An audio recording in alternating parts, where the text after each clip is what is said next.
Hello, what's up? So this video is about mostly everything about the game. I'll go through the list.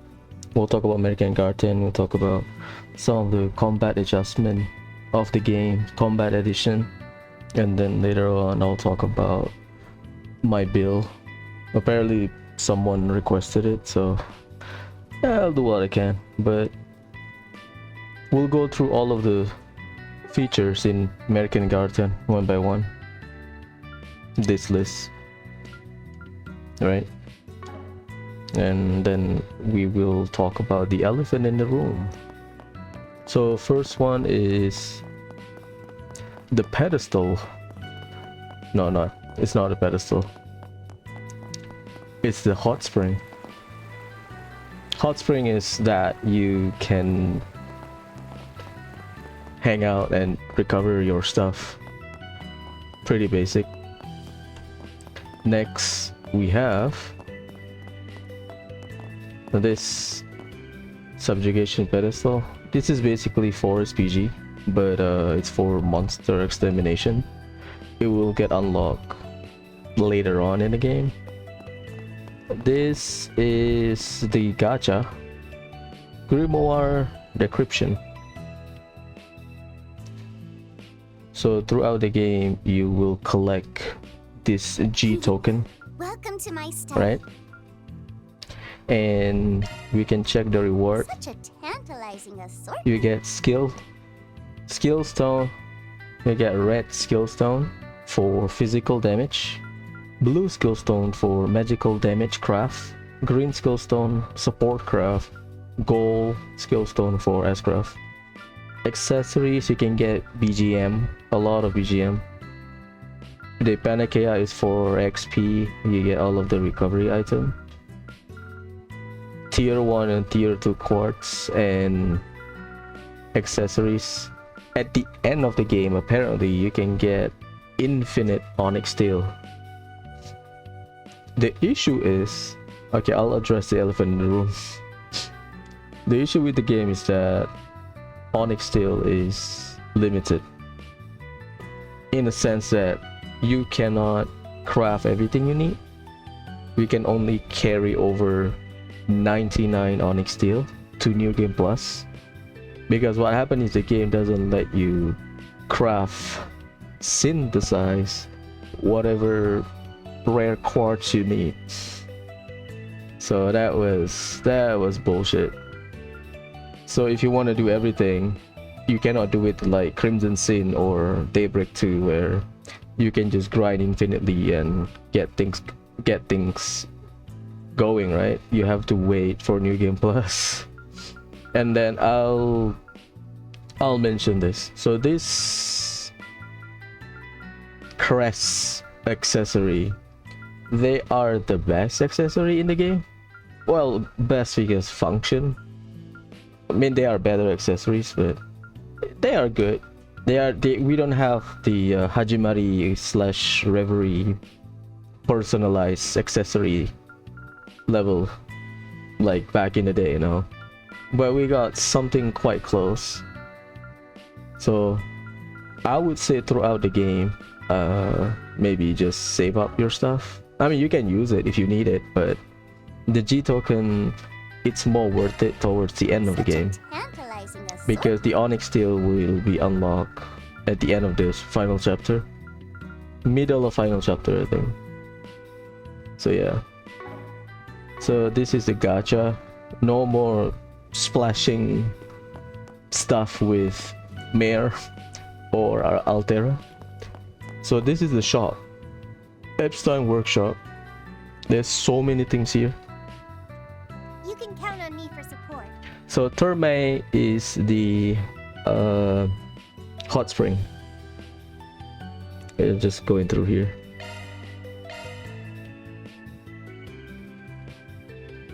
Time for a good soak. Right, so it start to cost you something, Feels like I'm melting away.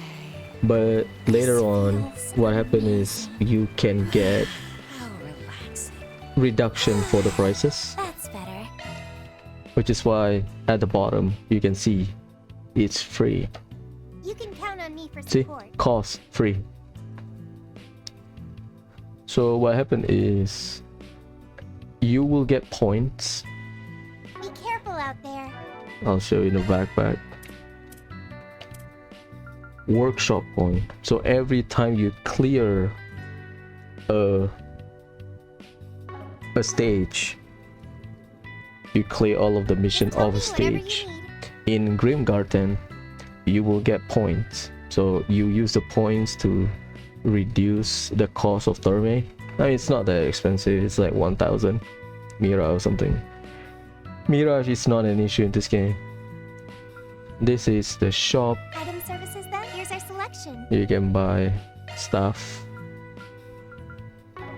customize, blah blah blah, right? You can't go wrong with You can any of buy these. stuff as well. Usual. Let's talk about the shop. See, I cannot convert this, which is why I say Onyx Steel, you cannot convert this. Pisses me off.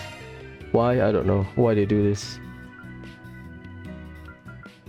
And we'll talk about the accessories. Throughout the game, you will see good accessories. But let's talk about the set that I show you. So the crest set, you need 3 copies. They are infinite apparently. So you need 3 copies of the crest set to get the plus version. And you can see you get stats, you get CP, regen, you get accuracy for physical attacker. There's a blade crest is for physical attacker. Shield is debuff immunity and like defensive stats.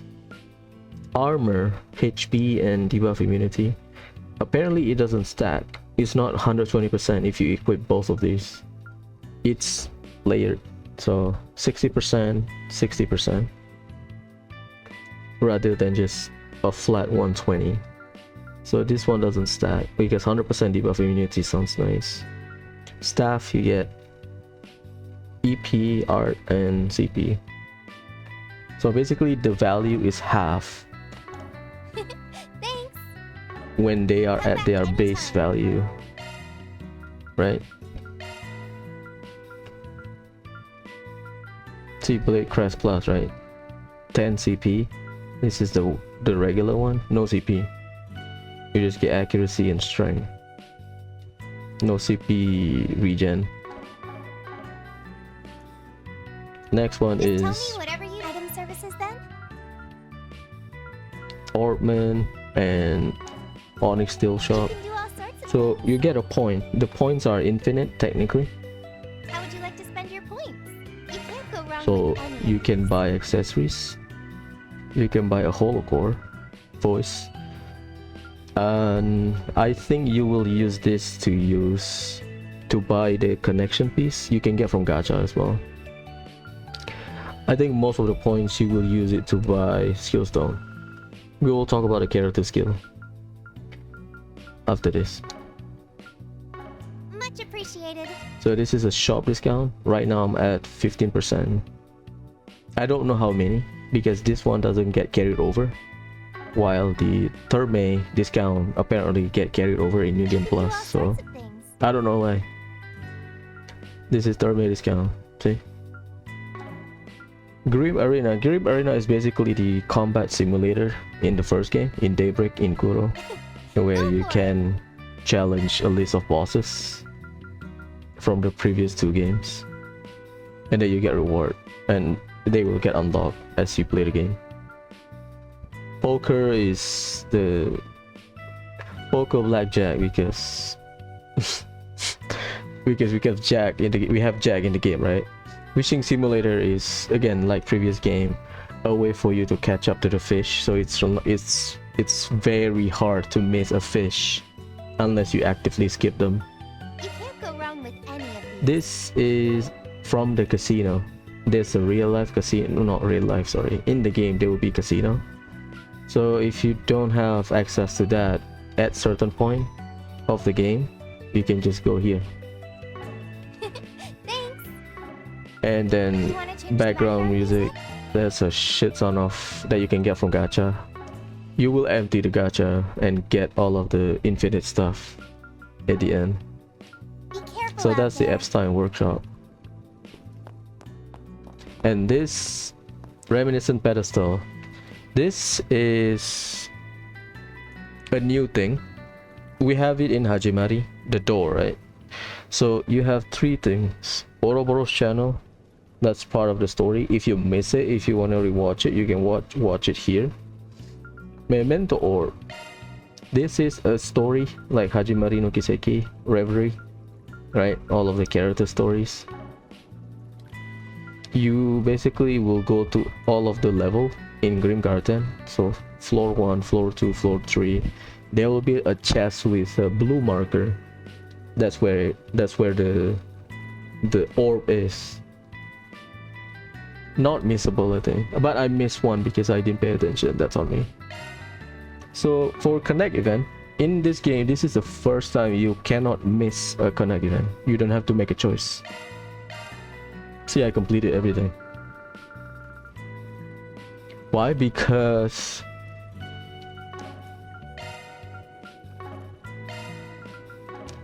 it used to be in the gacha, I believe. The gacha will give you enough. But if you need more, Just tell me whatever for you some need. reason, you can use your workshop How would point. you like to spend your point? Here's our selection. You can exchange here, connection piece. Yeah, but you can get for free in gacha. You don't have to spend your point. So this is the first game that allows you to see everything without save scumming or whatever. Pretty nice. And I careful out think there. with min-maxing, with min-maxing, you can max out everyone. Like I maxed out everyone. I was surprised. They give you enough stuff, but I think that you need to balance out the movie part. I maxed out everyone, surprisingly. I was like, huh? Wait, what? So I think that's all of the stuff here. The campsite doesn't do anything. It's just, I thought there's like an activity here. No, nothing.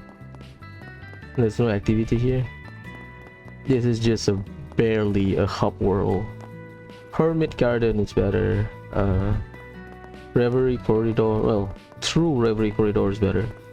So this is the real, this is the combat part. The Grim Garden, the dungeon. So basically you have 9 floor, or they call it domain, sorry, it's 9. There are 9 of them. So every domain you have 3 different objectives. You can backtrack.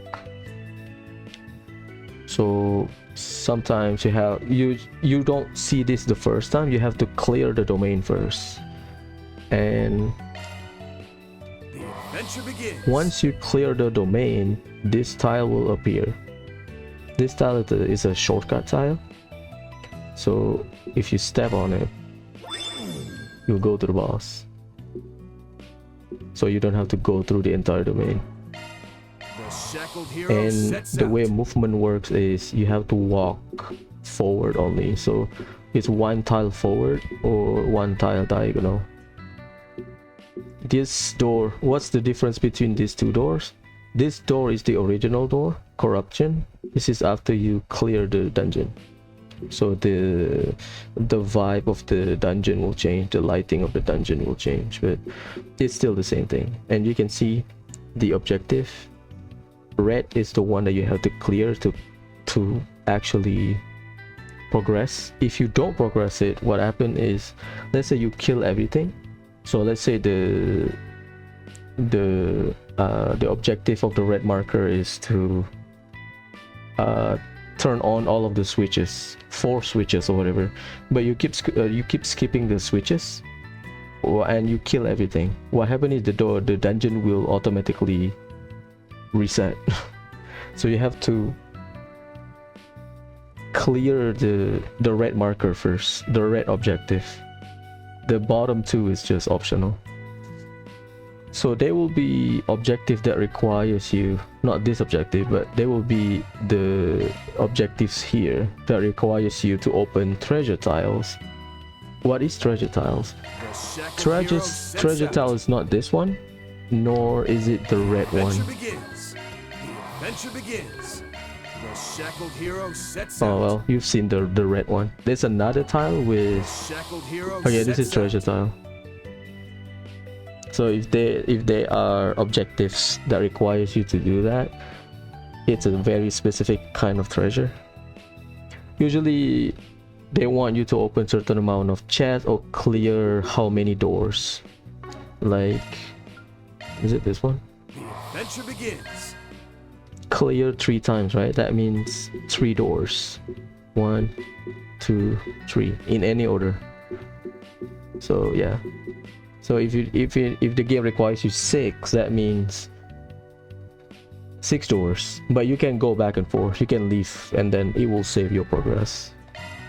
So it's not bad. Like the first time, it's possible to get S rank on everything. To be fair, so that's how Garten works. It's American Garten recolor. Let's put it that way. Not that you know, mind-blowing. They still use the layout of American Garten. So yeah, that's roughly the overall content of Garten.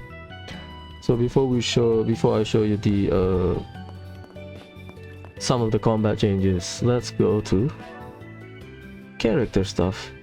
Oh sorry, before that, where is it?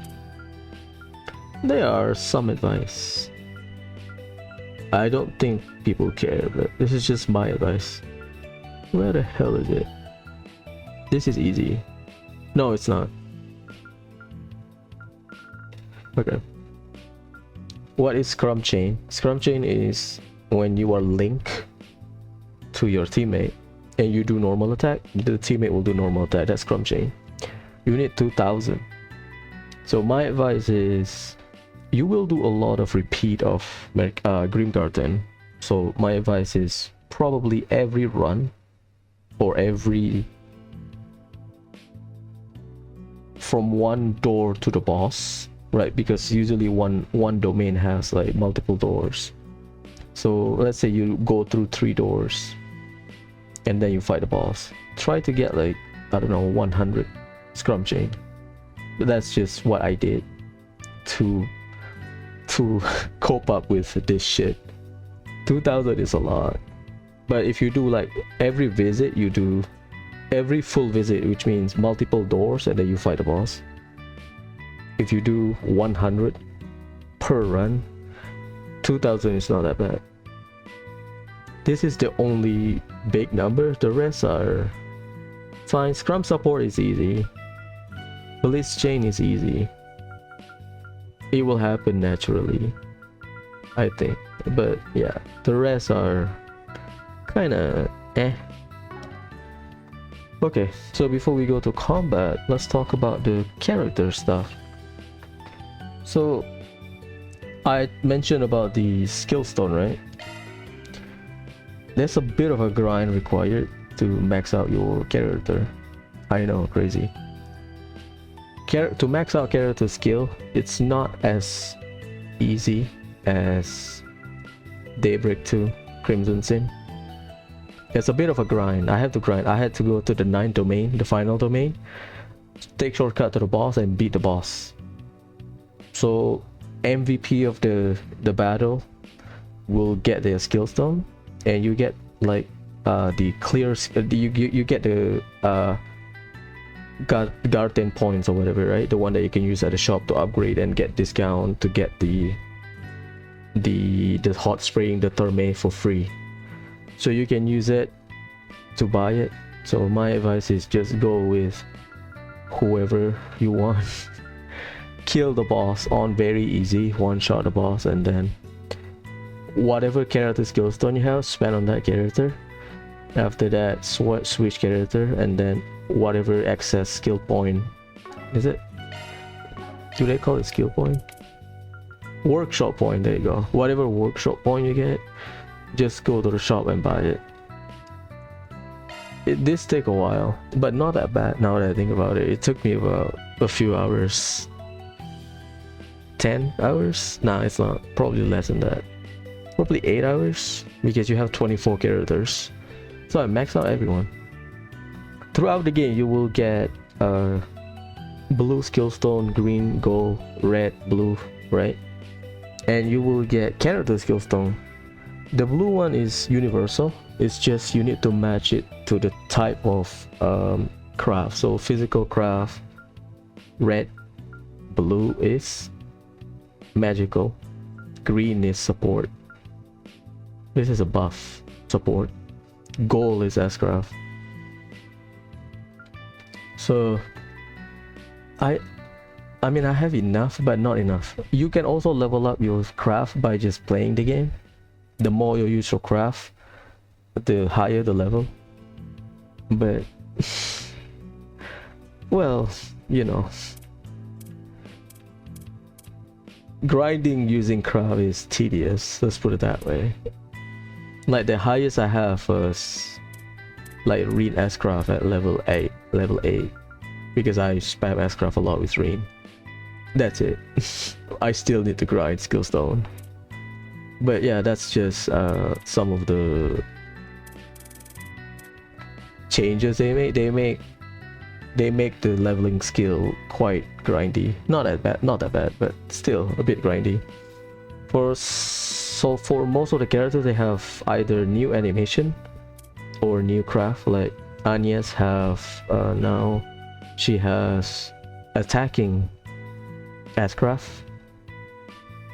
Feri has supporting S-craft, where she share her CP to the entire team. Crazy. And some upgraded animation. Aaron new offensive craft. Risette new support craft. Basically accelerate craft. Accelerate craft like Machias, like Yuda, like Ellie, like Sherazard. But this is for the entire team and costs 100 CP, which is, this is after discount. If not, it costs you 200. Well, I don't know why they make it expensive. Maybe for like game balancing, if it costs like 50, like Makia, because Yuna costs still 3, costs 4, Hajimari, Reverie. Yuna's accelerate craft apparently costs 80. Makia's was 50. So I use Machias a lot more than Yuna. Why? I don't know. Maybe balancing. The rest, they have like upgraded stuff or new damaging stuff. Okay. So there are 3 routes in the game. So there are 3 characters for each route. Well, 4 technically. Agnes. They add new effect to her craft. Elaine, Rufus, and Crow. So in this game, maintaining your boost is encouraged. So as you can see in the effect down there, EP regen and boost recovery. What happened is the game is relying a lot more on boost. We'll go through the combat changes later, but the boost gauge, the boost bar, right, is very important to the core combat. So you have multiple characters that can give you 2 at level 1, or if you max out their skill, 3 flat boost gauge. Like right now I have 4. Oh, this is not a dungeon, but right now I have 4. So you can get 2 at level 1, at level 10 skill you can get 3. Agnes has it, Elaine has it, Neocraft, see, boost recovery 3.0. Crow has it, 3.0. Rufus has it, 3.0. It's important maintaining your spoiler, whatever. It's important to maintain boost because that's how the game works, and that's just how things work in this game. The other things that some people might not know is that there's art. refreshing veil. Well, whatever. I thought, oh my god, spoiler. Well, whatever. So the other new playstyle that people develop in this game is this art, refreshing veil. Remove debuff/debuff immunity for 5 turns, I believe. It's very good because if you set up your team, you cast refreshing veil and then, you know, start buffing, debuffing, or whatever, start getting your boost gauge. You don't have to wear immunity accessories, but you need to cast this constantly, right? Because some bosses can remove buff, but still, that's the playstyle that people found in the game, because I don't really use this in the previous 2 games. So at least, you know, we got something new. So now that we are here, let's just go through some of the dual art. Cosmic Trust is all, you know, the big ball thing, the golden ball. Sulfur is new. Ivy Frost is all. Desert Edge, new. Door Smasher, all. Meteoric Gravity, all. Glacial Heat, new. They all have elemental effect associated with the element, so freeze, burn, seal, stun, not stun, sorry, we don't have stun. Death blow, delay, impede, delay, seal, mute, burn, bewitch. Bewitch is confusion. Nebulous Cannon is all. Black Tentacle is new. Divine Phoenix, all. Sylphid Breath, new. Sylphid Breath doesn't work like Refreshing Veil because Sylphid Breath is recovery and debuff removal. Refreshing Veil is debuff removal and debuff immunity, as you can see here. So it's a totally different one. I use it once for achievement, but never use it because healing with craft or item is faster. Grand Rock Face is new. Celis Phantasma, still a goat. Ability to remove buff is very valuable. And then the strongest dual art in the game, Hell of Caravnos. You can seal, mute, fear, +++. You can seal bosses. I've done it. So this is the best, but yeah. This 2 is still the best in the game. This 2 and other things. So yeah, that's roughly some of the added stuff on craft and dual art. I'll go through the Orbman and then we go to combat. So for Orbman, Modifying your ornament, are you? Sure. Leave everything to me. so throughout the game, right? This is like a spoiler. You have stats quartz and then you have the special quartz. The rule is still similar, like in Daybreak 2/Crimson Sin. You can craft or synthesize these 2 special quartz, and the rest you get from achievement. So this game is a unique one where you will get a total of 4 copies of the stats quartz for each element. Well, I missed one because I missed out one. I just realized it during the final dungeon. I was like, it's too late, whatever, New Game Plus. But you can get 4 stats quartz for every element and 3 copies each from the quartz at the bottom 3. What does that mean? That means building is a lot more flexible, but well, it is what it is. My issue is that the game doesn't let you synthesize or craft all of the good quartz infinitely. I don't mind the grind. The issue is they don't let you. They only let you in the second run of the game. New Game Plus. Why? I don't know. So I don't really grind. I just grind to max out skill. I grind for the Onyx steel until I reach the cap 99 and maybe some Celis. That's it. So my grinding is short, maybe like 20 plus hours, something like that. So yeah, let's go through it. They changed some of the names, they add new stuff, so let's go through it one by one. The stat score doesn't change. They probably rebalance the value, probably. I don't think so. So yeah, here's Septium Vein, Hidden Vein, same. Goliath is a new one. They just recolor. They not recolor. They change the name. Change the name. Change the name. Calliope, same. Lorelei Volgolith, remember? So there's a bit of correction with Konohana Sakuya. Konohana Sakuya and Clotho. It's not. It says art damage. It's not art damage. It's magic damage. So a character, I guess spoiler, Kevin, he will use his S-Craft, magical S-Craft, not physical S-Craft like Van or Rean. Konohana Sakuya counts.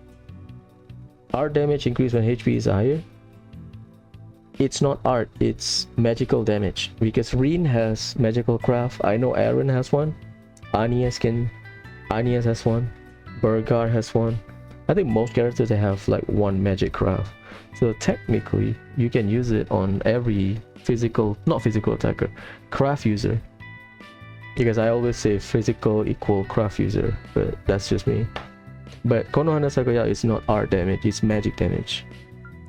Floran is still 20%. They just changed some of the name. We got a new one.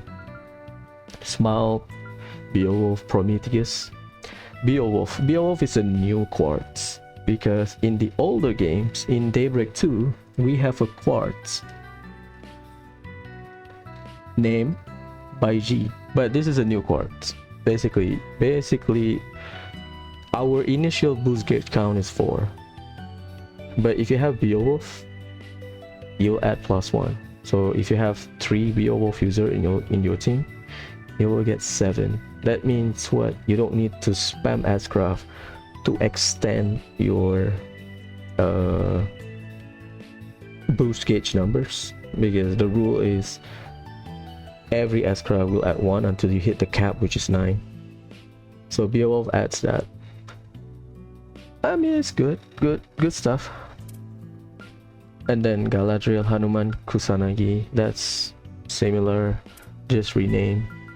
Bandersnatch, Gungnir, Hecate.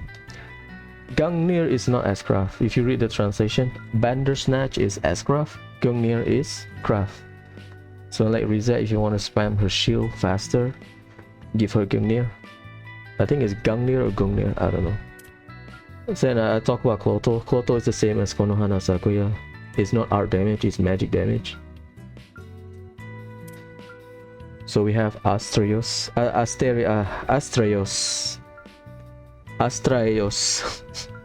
Got Durandal, Jabberwocky. So Durandal effect was the previous Fire Quartz effect, right? Beowulf. So it used to be here, but now because we have Beowulf, Durandal is here. Well, the effect, not the Quartz. The Quartz has different name. In Daybreak 2, there's a Quartz named Baiji that gives you bonus on your turn. Turns out that thing has been upgraded into a short skill, the effect of the Quartz. So basically, in order to add boost gauge +1 into a Quartz, they move the Quartz into a short skill. A Quartz named Baiji. I don't remember the Japanese name. Basically, on your turn, you have a 90% chance or something to get, or I think 10% chance, because Japanese and English they reverse their math. So like casting 40% is you get 60% damage reduction. You get 60% casting time reduction, something like that. So if the numbers say 10%, that means it's 90% in Japanese. But basically that. So they remove that quartz effect onto the shard skill so that we can get Durandal, Modifying your orbment, are which you? is increase boost gauge fill rate, and then Beowulf can exist. Overall, they changed some of the element as well, the effect and the element, so I would say they are better. Like Earth Quartz, they are good. Water is always goated for art user most of the time. Fire is very generalist, at least for these two. Prometheus is physical. Angsha is not for everyone. Status shield is whatever. Deidara Bochi and Goliath is just generally DPS. Floren is good for everyone. Calliope Konohana Sakuya magic. Beowulf is droppable. Like Smaug is useful for everyone because CP is very good in this game. Prometheus is physical attacker, good. I would say Beowulf is droppable because you don't need it on everyone, but the value is nice. Fire 6 times 4. We'll talk about the build later, but at least in my build, Beowulf is droppable, I guess. Hanuman is good. Art user. Sanagi is good for both magic and physical craft user. Galadriel is, at least for me, complicated. Healing item range is good. This is the same Morbius Master Quartz in Coastal games. The issue is I'm conflicted about a Quartz because yes, I use healing item. The issue is the value is just too good. Wind and Mirage, there's so many shard skill that use Wind and Mirage value, so I don't really use it, but I don't know, maybe there are better ways to build, but that's just optional. Hecate, Gungnir, Bandersnatch, the Bandersnatch for Ascraft, Gungnir for regular craft. Hecate, physical, all useful. Gungnir especially for all of your support. It's good for everyone, damage dealer as well. You get 20% delay reduction. What's not to like? Bandersnatch is good for Ascraft, but the game doesn't let you Ascraft spam anyway. Clotho is good in general. Caduceus, I think that's how you pronounce it, very good because you have a lot of healer, and CP is good. Good value, at least the Mirage will be useful. Mirage Air is fine, good value. Astreus, very good value. Durandal, very good value. Jabberwocky, good value. Not that consistent because 20%. And the synthesizable quartz, they are good in general. We know about that. So yeah, that's basically the rough laydown of the quartz. There are some changes, but they just renamed some stuff.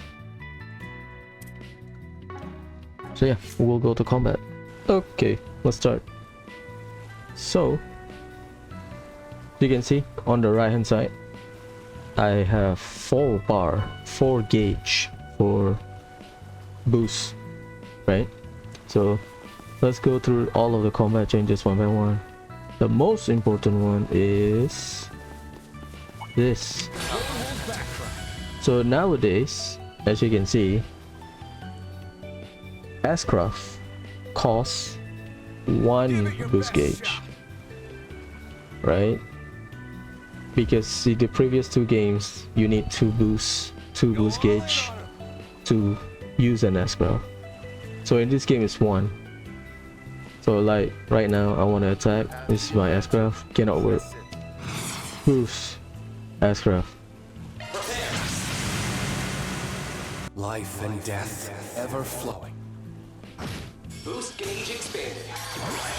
So it's the same, as the previous game where you need 2-turn cooldown on every S-craft, because level 1 boost will last for 2 turns, while if you are at full boost you will stay boosted for 3 turns. So if you've done casting your S-craft, what happens is you will have a recast button. See? Recast.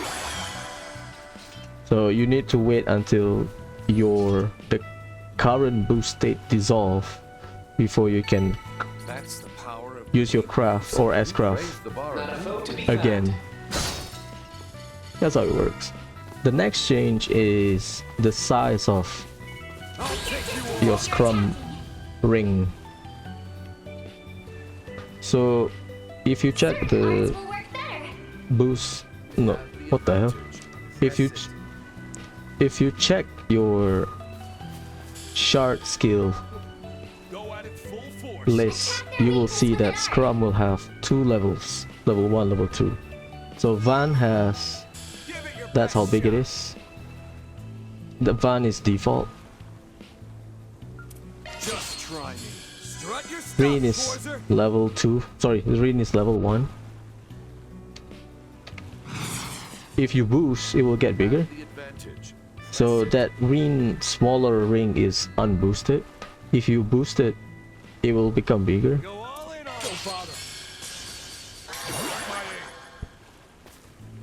Default, it becomes slightly bigger. Just try me. Well, Rufus is default at level 2. Rufus has level 2 scrum boost. And as you can see, the size is as big as Rean. Rean is level 1 boosted. We need spare them nothing. Kevin, I dare you. Don't bother. I need to go back to Rufus just to show the size. Try me. Get it done, Grant. I dare you. Here we go, Rufus. So this is Rufus, right? Link to Van. Boosted. That's the biggest. So, yeah. So rather than just have a permanent size, as long as you trigger the shard skill, the buff, the shard skill only activated when you are in boosted stage. So even though Rufus initial stage is already big, the scrum boost at level 2, once you are boosted, this is the biggest size you can get. So those are like some of the changes. I mean, it will be useful someone like Risette, someone like Rufus, because he has like a moving craft. So having that big size might help him in the battlefield. Someone like Risette because she's a shielder or whatever, right? So yeah, that's some of the some of the changes. Like you can see, where is it? So Van is not, Van doesn't have one, so that's default. Green has one, level 1. Rufus has level 2. Yeah, it's very big. I believe it's bigger than Daybreak 1 or Daybreak 2. Interesting. So that's the second change. Next, ZOC. So ZOC, you can see on the bottom right, you can scan the dungeon. ZOC is you long press and then things will slow down and you can see ZOC activation.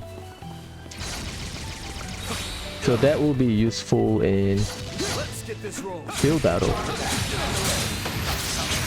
How would you fasten the charge time for your ZOC? You normal attack, you deal damage to your opponent, so you cannot spam it, you have to wait. What happened during ZOC? During ZOC in field battle, the enemy will slow down, they will take more damage, right? You charge your ZOC bar faster by normal attacking. So it can be used as a weapon to position yourself. There's another version of ZOC in command battle, but we'll go through that later on. You also deal more stun damage, so ZOC probably will help in higher difficulty to stun the enemies, assuming the difficulty modifier is still similar. Because what I discovered in the first two games, oh, this is when I was grinding, sorry. The first two games, the difficulty of stunning in field battle and command battle, they are affected by your difficulty, the difficulty to stun. So basically, if you play on the hardest difficulty, you will need to deal more damage to stun the opponent. The same way if you play very easy or nightmare, the opponent will take longer to stun. Because I thought it was something else, no. Or I thought it's just for command battle, no. The difficulty of both field battle and command battle to stun affects how quick you can stun or how much damage you need to deal to stun. So assuming the formula is still the same, ZOC might help with that, but ZOC is not that long. So hey, a weapon is a weapon, let's just use it. After we talk about ZOC, there's a new thing. We have awakening. Characters with awakening, they will have that awaken, that star on that side, on the left hand side. What is awakening? Awakening is you awaken your stuff. Engage at a safe distance. So now Kevin has his stigma at the back. So Rean will have his spirit unification. Van will have his usual awakening, you know, his self buff, or if he's in Grendel form, he will turn into Grendel. So some characters will have awakening, the rest don't. Van has it, Rean has it, Kevin has it, Shizuna has it, Judith can transform into Grimcat. There are a list of characters I'll show you after this, but yeah, that's awakening. So how does awakening complement the ZOC system? So basically, according to people, the best way to play the game, well, not the best way, the recommended playstyle is you attack your opponent. I can't because I overlevel them. So you attack them until they are about to be stunned. You turn on ZOC, you charge attack, stun, and then you awaken, and then you enter command battle. See, the bar is getting drained. It will get drained until the ZOC duration, not ZOC, awakening duration ends. So yeah, there's the timer is basically that bar. No one can match Father Onion. Oh, you can just charge out your stuff here. Just keep breaking the breakables. Again, deal damage to your opponent, slow them down with ZOC, awaken if you can, charge attack, hopefully they get stunned or keep attacking until they're stunned, and then command battle. That will probably be the regular cycle. I don't play like that, but apparently some people like that cycle. So basically the reminder is you need to, in order for you to carry over your awakening into command battle, make sure you press and trigger command battle while your boost gauge is still draining, because once the boost gauge are out, you cannot get anything. You will return to the normal form and start the battle there. Basically you lose some buff. So awakening is a great way to grind. So if you need to kill a bunch of monsters to get that drop or whatever, just grind. So yeah, again, ZOC slow down, awakening, and then trigger. Now we talk about ZOC. Let's talk about ZOC in command battle.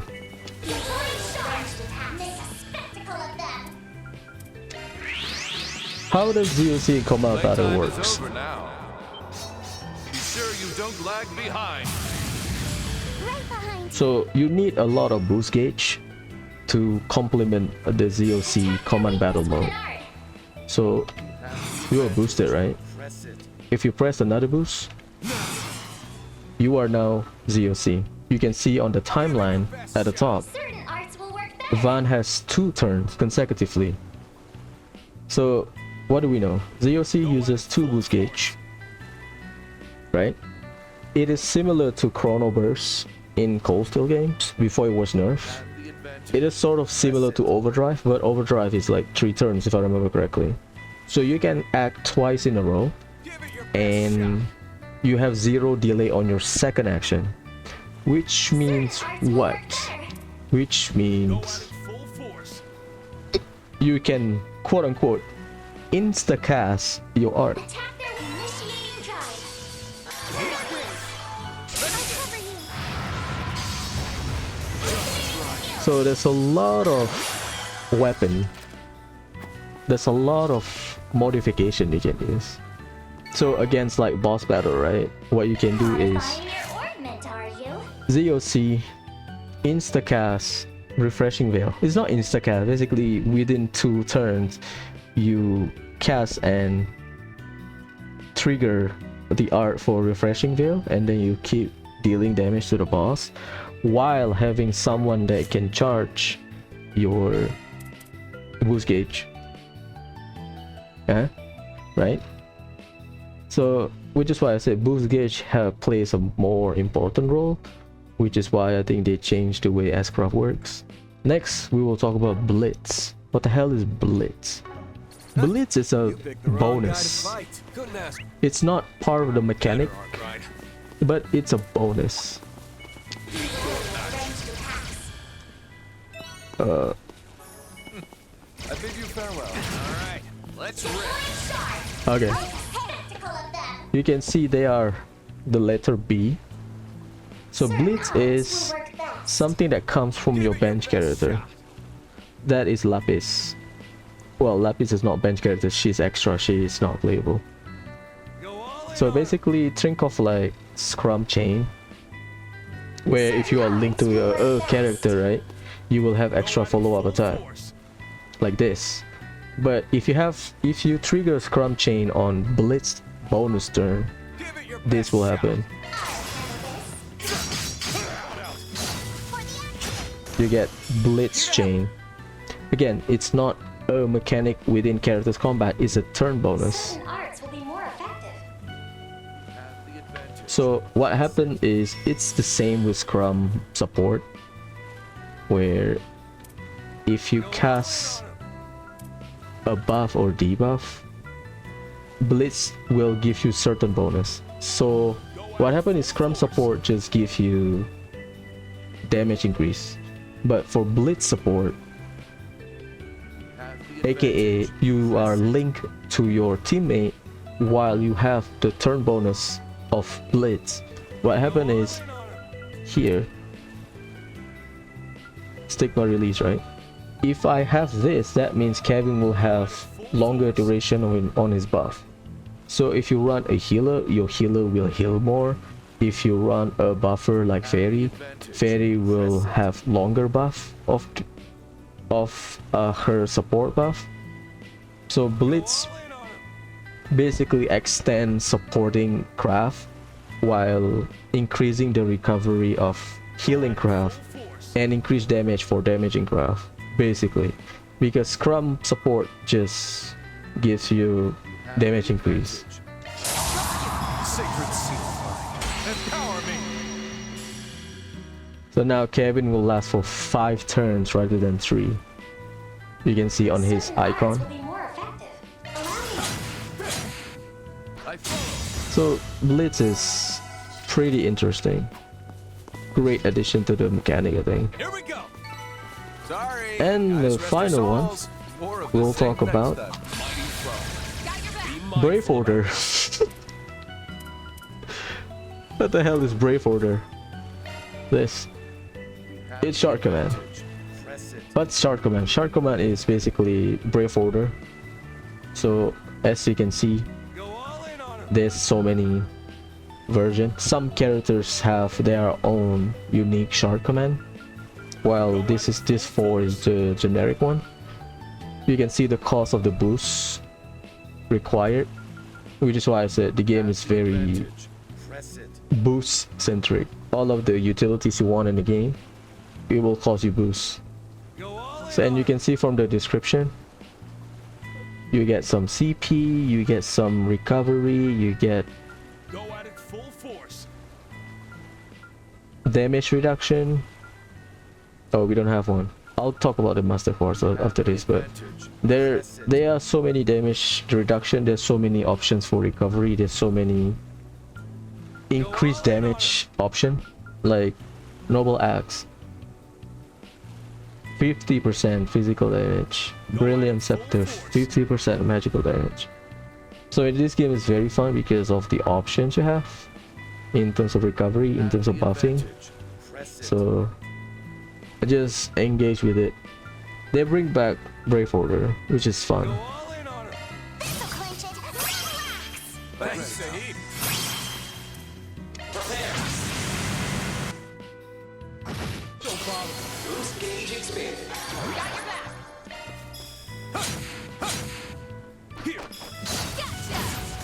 Which I think speaks a lot about the balance of the game. What the hell? Oh, S-Craft. The games are bulky. I'll speak about it. The game is bulky. What do I mean by bulky? There you go.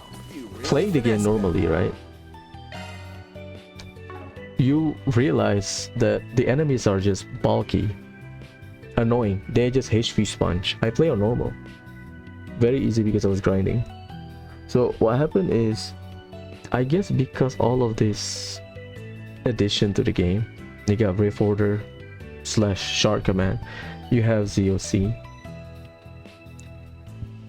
and you have varieties of option, either in terms of character, in terms of, you know, quartz.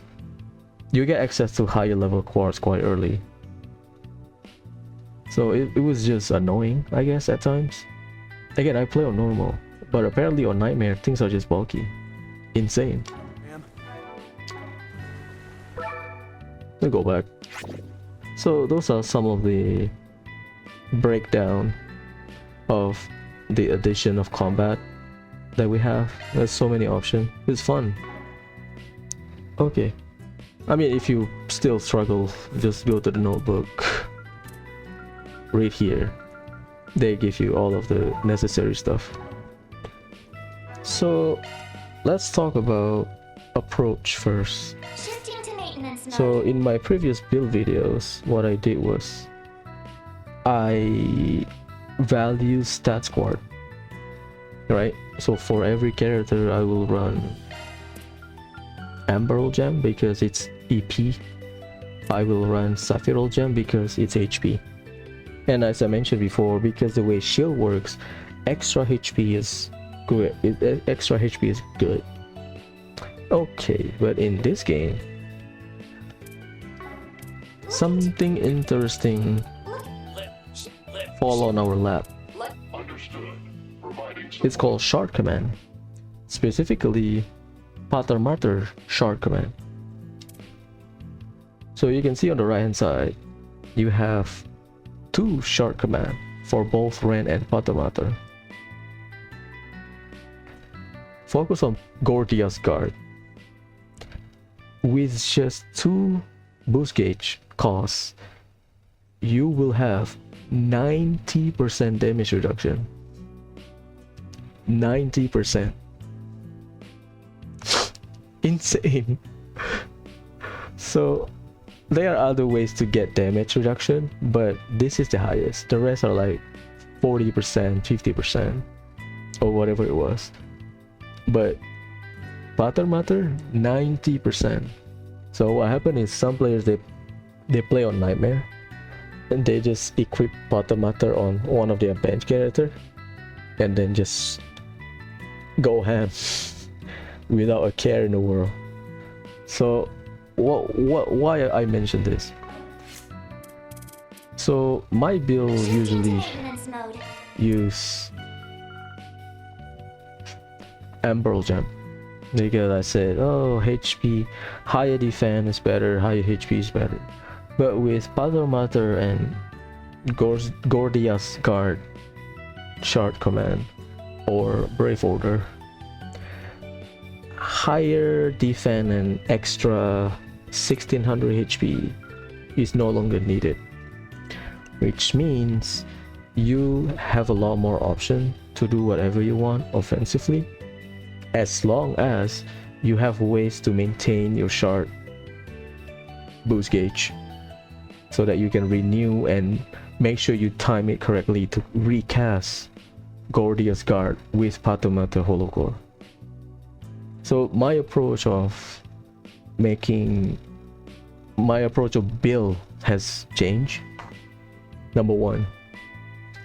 Number 2, losing Emerald Gem means I lose about 200 max EP, right? And if you go through some of the characters, not a lot of them will have over 1,000. Like Altina, in the game, Altina is top 3 highest art strength, ATS art strength. Altina is the second. Altina is higher. Agnes is high, and then spoiler, Jorda. Jorda is also top 3. So I believe the order is Jorda, Agnes, Altina, or maybe Agnes third, something like that. Stupid. So what do I mean? My point is that some of these characters, they have very low EP pull. Like Jorda has 755 and 765. Agnes 1500. But if you take EP 1300, there's no other EP raising Quartz, right? Why? Look at the cost. You get 40% from EP cut 3 or Goldia Gem. Look at the cost. 100, 120. The good stuff, right? Glacial Heat, good. Black Tentacle, good. Divine Phoenix is fine. Not gonna use this. I use the bottom 3. And Plasma Sphere. 480, 540, 600. 40% is 600. That's not a lot. You minus 240. That's not a lot. Still, it's if you have 700, that's still over half of your total EP pool. And what if you don't recover? We'll talk about the shard skill about the build later, but what if you don't trigger absorbing art cataract gain? You don't get that return. So a way to increase your EP gain, not EP gain, sorry, EP pull is from accessories. I would say among the best accessories in the game. At first, it's not the Staff Crest. Staff Crest gives you 600. I use Staff Crest because of the CP regen. But the best one, I would say, oh, it's down there. The set, the belt set. Throughout the game, you will go to like shops that you can buy belt accessories, and then once you have a full set, you can convert. You have the goggle set, speed and accuracy and defense. You got regalia cloak, kind of ass, but I just converted. The best one is this stellar bead rosary. You get 200 EP, you get speed, you get strength and art strength, you get max HP. The speed will be useful because some of the boss are just fast as hell, so any kind of speed is good. So overall, this is the generalist good accessory to have. Like the recovery thing is not important because refreshing veil, duh, you don't have to equip like immune to insta death or whatever, right? Death blow, you don't have to because you have refreshing veil. So ideally you want 24 of these, well not 24, however many you want. I just use 24 because we have 24 playable character. The second best one is probably the planet set because you get a lot of speed. So if you want to use the belt set, the belt is cool, I like the CP, but if you want to use a lot of speed and some overall stats increase, the Stella Bead Rosary, the planet set, the planet ring is good. The rest are optional, right?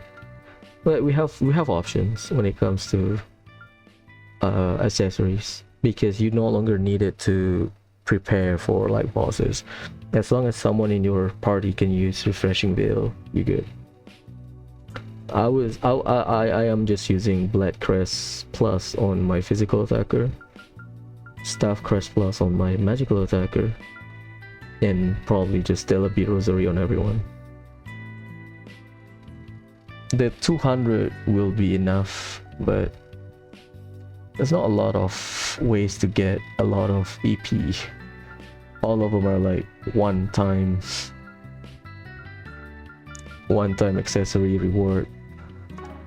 But if you look at the characters that has like low CP value, sorry, EP value, EP pool, Jorda is she's a magic caster and she's also has magical S-craft, so that small AP can be compensated by her craft. Altina is a healer slash support, at least based on her craft. Agnes as well, so if some of them has like lower craft, see, magic, buffing, healing, magical craft. So if some of them have issue with EP, you can just switch from casting art to using their craft. If they have struggle, if they face the struggle of refreshing and renewing their EP through absorbing art, so switch around because some characters are just unfortunate. Shifting to maintenance mode. This is nothing for me. 900 is cool. Risette over 1,000. Switching to maintenance 900. Leave this in my charge. 1,500. Let me You may leave. Shifting to maintenance mode. Yeah, Altina is 700. Let's tune her up. Fee has more, but oh, okay, Fee has less. Makes Shifting sense. to maintenance mode.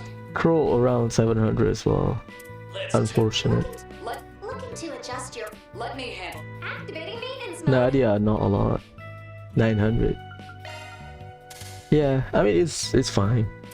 So far I never had issues where I struggle to refill my EP or whatever with all of the good dual arts. So I don't think it's a problem. I just realized when I first looked at their EP, I was like, huh, 700, that's not a lot, because in the previous game everyone will be around 1,000 because we use EP Quartz here, but now we don't. So I was like, but I don't feel any problem. I don't feel anything stopping me or whatever.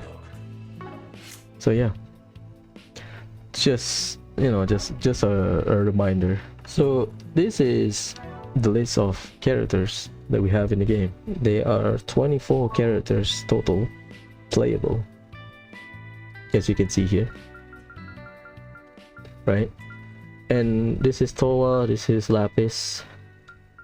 They are not playable, so you can use them as supporting member in extra slot. The rest are playable. Let's rearrange them. So this arrangement is based on the party, and they are availability throughout the game. Some of them I don't want to spoil. Some of them will cross path. So let's say Arkwright, they went from Arkwright solution to Rean or Kevin route. So things will be interesting. I don't want to spoil it, but yeah. So as long as you pay attention to your core member and maybe casually just use the guest member that will come later, management of your core should be fine. So before we talk about Bill, we'll talk about shard skill. There are a lot of changes Modifying when your it comes to shard skill. ornament, are you? What type do you prefer? So right, we'll go through some of the changes. My philosophy is still similar. I will aim for 1 or 2 important shard skill for every line, right? Because some elemental values are not as good, and I also value the quartz I use on that elemental slot, because elemental value is one thing but function of the quartz is another thing, so things are different. So the assumption is we'll try to aim for specific shard skill for every line. The bare minimum activation rate is using level 1 boost, right? So the shard skill will also minimum will be at level 1 unless I mention you need to get the highest level. Okay, let's go through the shard skill one by one. Why do I mention level 1 boost? Because they changed the activation rate. So let's say burst gain, right? Burst gain has 2 tier, burst gain 1, burst gain 2. But you can see the activation rate, it doesn't change. And I checked in the older games, the activation rate is like 10% to 20% at 0 level, 0 boost. Boost level 1, 50%, 40%, boost level 2, 100. If you equip the quartz that increase the base activation for shard skill, you add 20%. Not that high. But in this game, level 1 boost, 100%. And if you go to weapon line, Guardian or covering shield, level 1, 100%. In previous game, it's like 20% or something. It's very low, it's very RNG. So this game favors coverage and flexibility more than the previous game. So the more shard skill you have, the better, because the activation rate is super easy. So let's go through all of the shard skill level by level. So weapon line, oh, you can do it here, my bad, forgot. So the shard skill to aim for the weapon line, back in the day I said burst gain, but now we have the nerf form of burst gain. It used to be 10, or if you hit the crit modifier it's 15. Now it's at level 1, 4, level 2, 8. I don't remember about crit, because back in the day the base value is 10 because you only have one version, and if you crit, not your action crit, but if the game calculates it to be a crit modifier, you will get 15, which is why sometimes your healing, if Anya's healing the entire team, one character will get the crit, the rest just get healed normally. So there's an external crit modifier that affects the recovery stuff, apparently. Same with burst gain. Base burst gain in the older games, it's 10, but if you get the crit, you get 15. In this game, I don't remember, the value is just so low that I don't bother, but I try to get it for some reason. Maybe because the HP recovery will be useful. Maybe that's just me. So at least for weapon line, we will try to get at least burst gain 1, right? And shield breaker. If you are boosted, you will always apply shield breaker. If you are not boosted, it's 25%. Yeah, the game is bonkers. They give you so many tools to just deal more damage, to the point where in order to balance the game, the enemies are just sponge, HP sponge. It's annoying. I don't know on Nightmare how it will be. I play on normal, I get annoyed, like what the hell? But that's fun.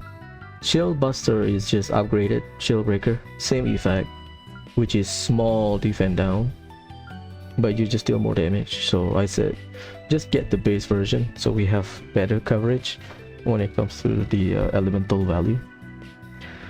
The rest are just optional, like Fatal Lancer. Fatal Lancer is the Japanese name. Fatal Lance is whatever. Extra hits if they are at a very low HP. Executioner, for me, not consistent enough, because I think the second level is just more damage. Yeah, it's just more damage. The upgraded version is just more damage. So yeah, Executioner is not consistent enough, because on higher difficulty you are not gonna stun enemies multiple times.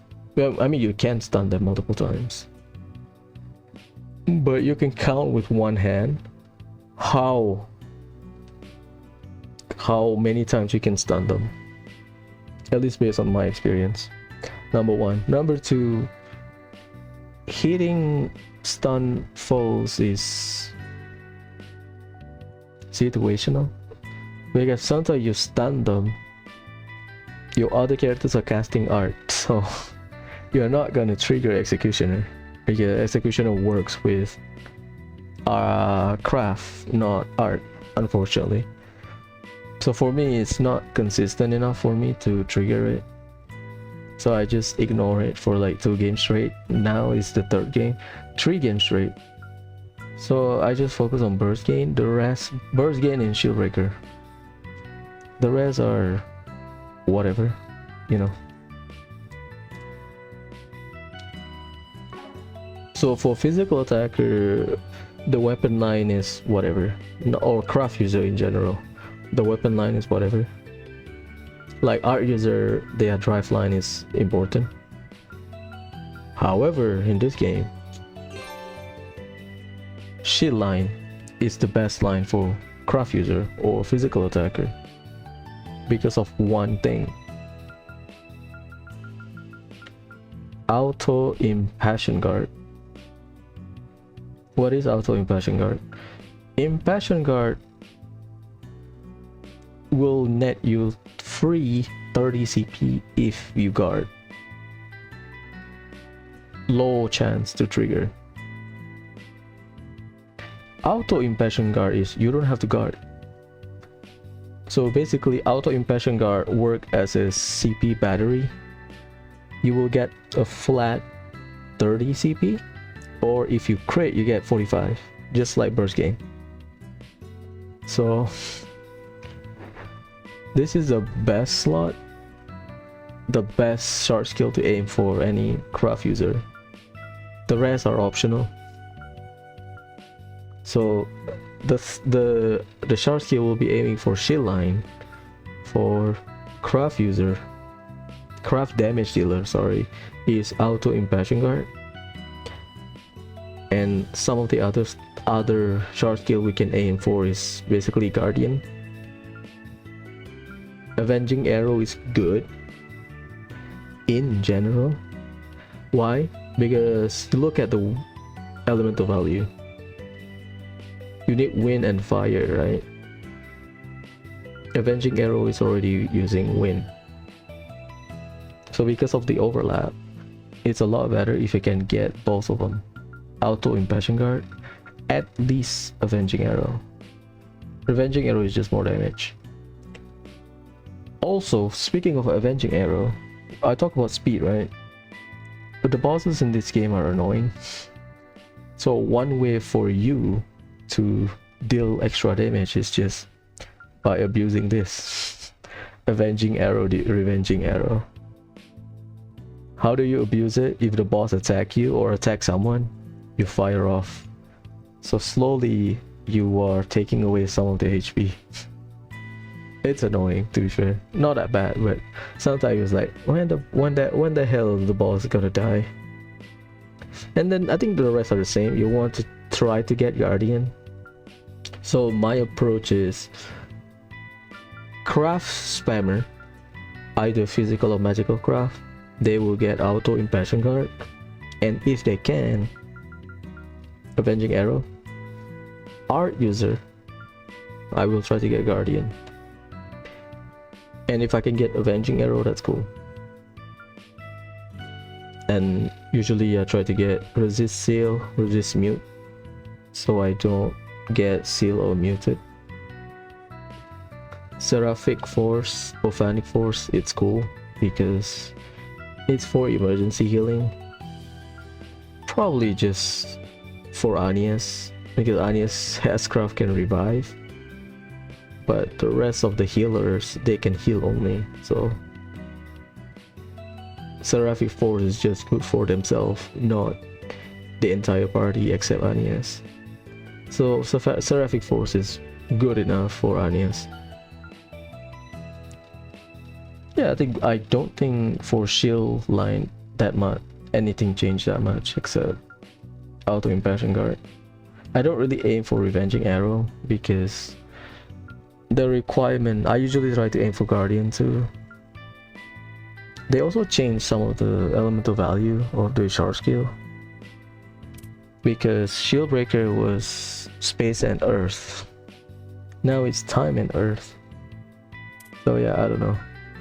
So they have some balancing as well. That's for shield line. Drive line,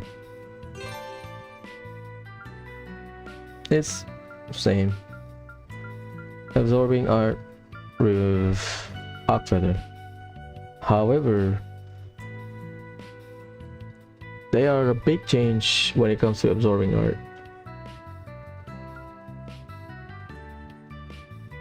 It's only 10% EP rather than total damage, because back in the day it was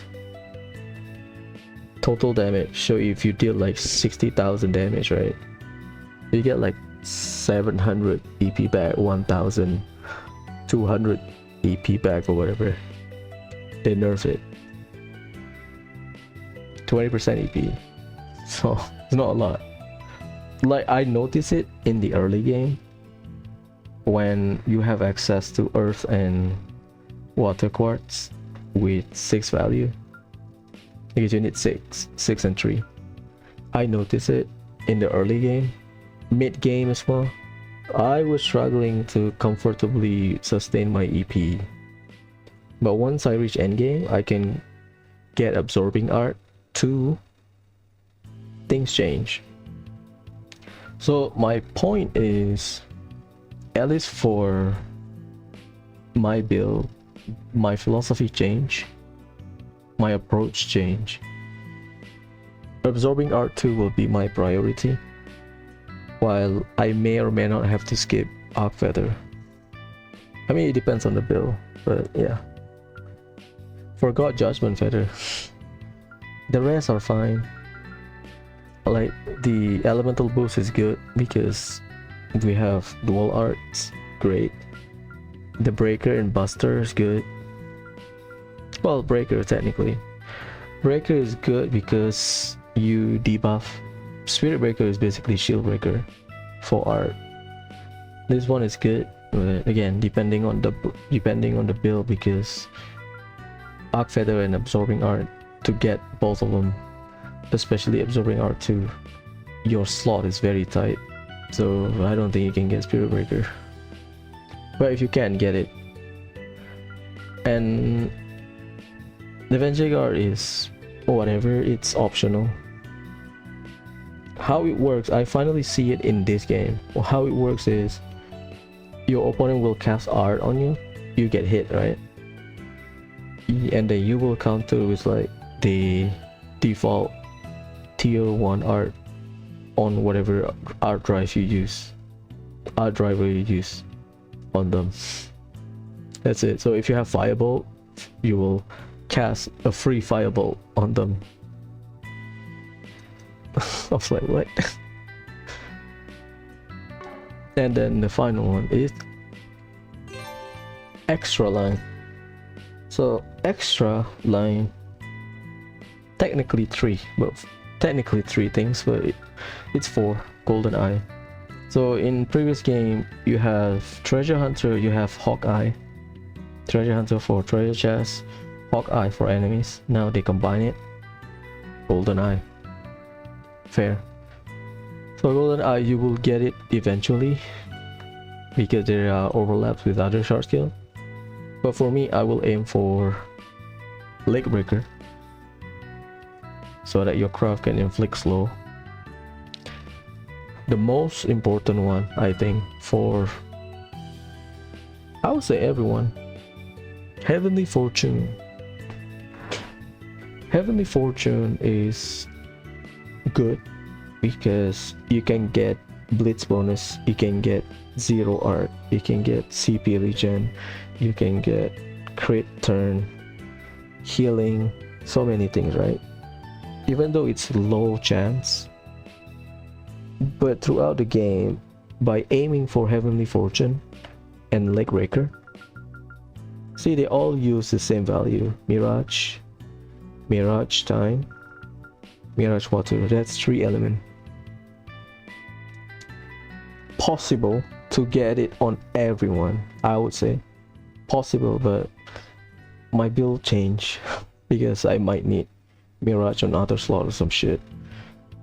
And if possible, try to get Scrum Boost.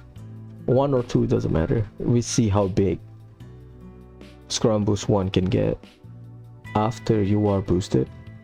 Boost 2, you might need 1 per team for comfort maybe. So the rest are optional, like Auto Forte is good. You get some buff. Auto stuff is good. You get some buff at the start of your turn. The start one is good because at the start of battle you get some kind of buff, but optional. So Leg Breaker is good. Heavenly Fortune is good. If you have to choose, focus on Heavenly Fortune and Leg Breaker. Scrum Boost, some other characters can get it. If you have 2 users of Scrum Boost 1 in your team, should be fine. You get to already cover quite a large area with just 2 of them, so you can keep link to your teammate. I think that's it. Like, my approach doesn't change. I think the change comes from the elemental value change, maybe, because Leg Breaker was win and time, now they change it to Mirage, so you know, kind of weird. Let's go to the build. Okay, next I will talk about my regular build, but the game is a bit complicated because we have multiple copies of the rare Quartz, so I don't know how people will play, right? So I will still approach it the way I approach Daybreak 2 Crimson Sin. I will ignore the special Quartz, because if you use special Quartz, all of the rare Quartz, right, this 3 bottom, maybe the stats Quartz, these 3 rare Quartz at the bottom 3, if you use all of them on your favorite character, you should be able to figure out what to build. So the rule is still similar for my budget or regular build. I will use stats Quartz. We will aim for some of the shard skill I mentioned from every line. I will use synthesizable Quartz from shop, and I will try to utilize the elemental slot to get the good stuff. So to narrow down our build, I will focus on 2 lines. craft user will focus on the shield line, while our user drive line. If we have extra, then we can try to aim for the extra line to get leg breaker and at least heavenly fortune. Let's start with Van. No, not Van. Let's start with elemental value located at the drive line.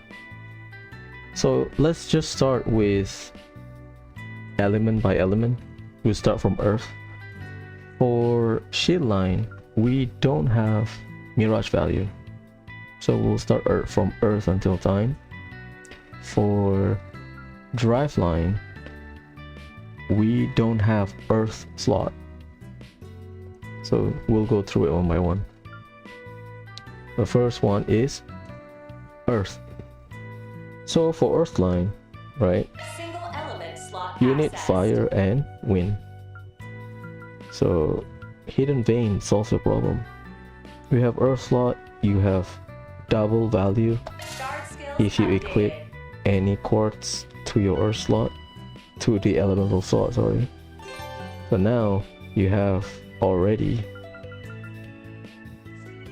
6 fire, not 5. You need 10 wind and 5 fire.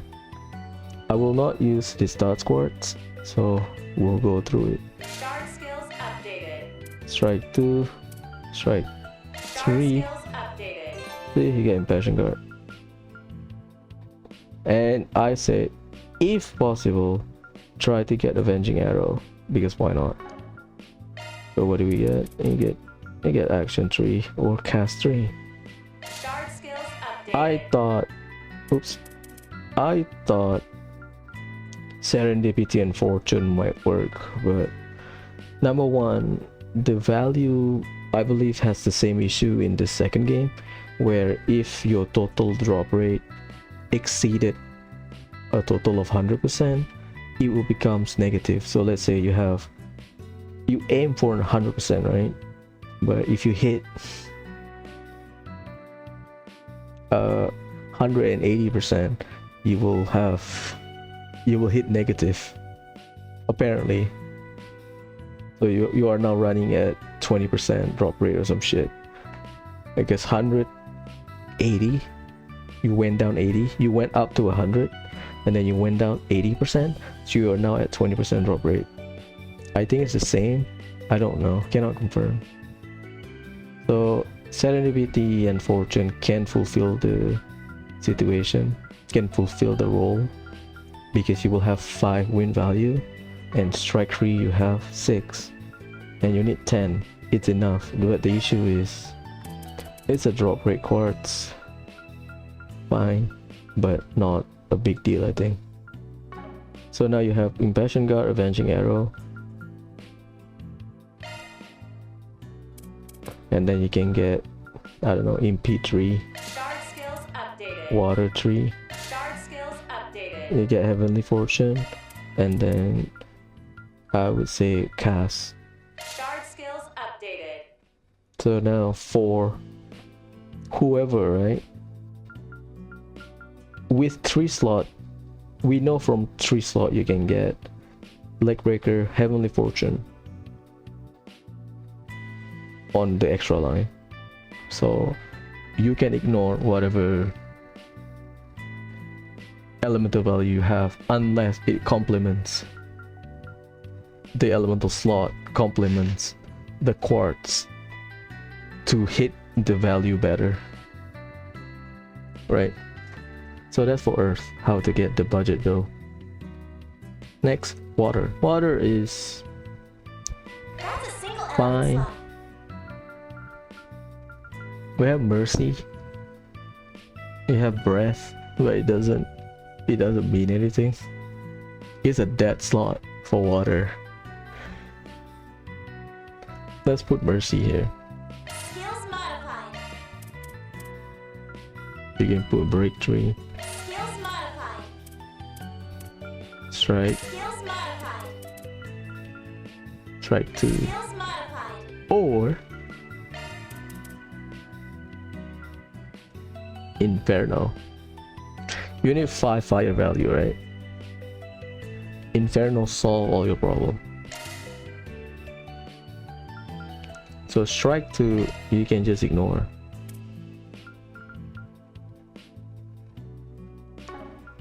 Do I not have enough? That's 9. Ah shit, don't have enough. Serendipity.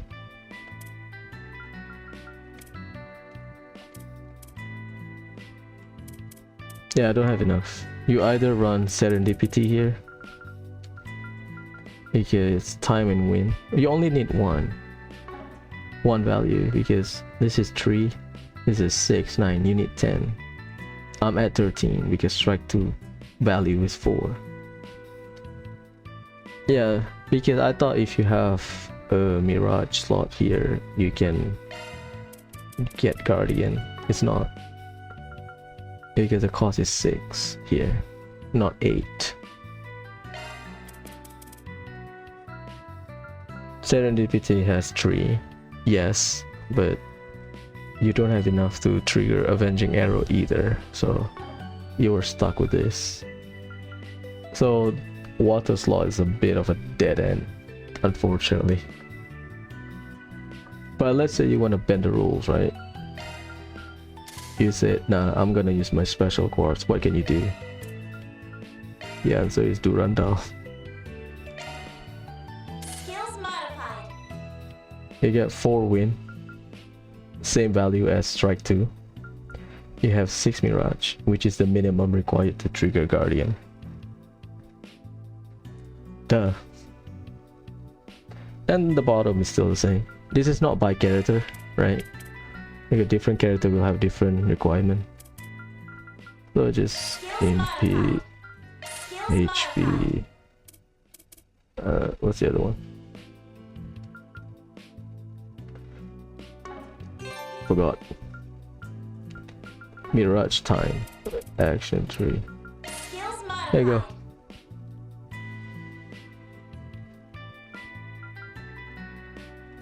I know Altina is here, but you can just use Recluse.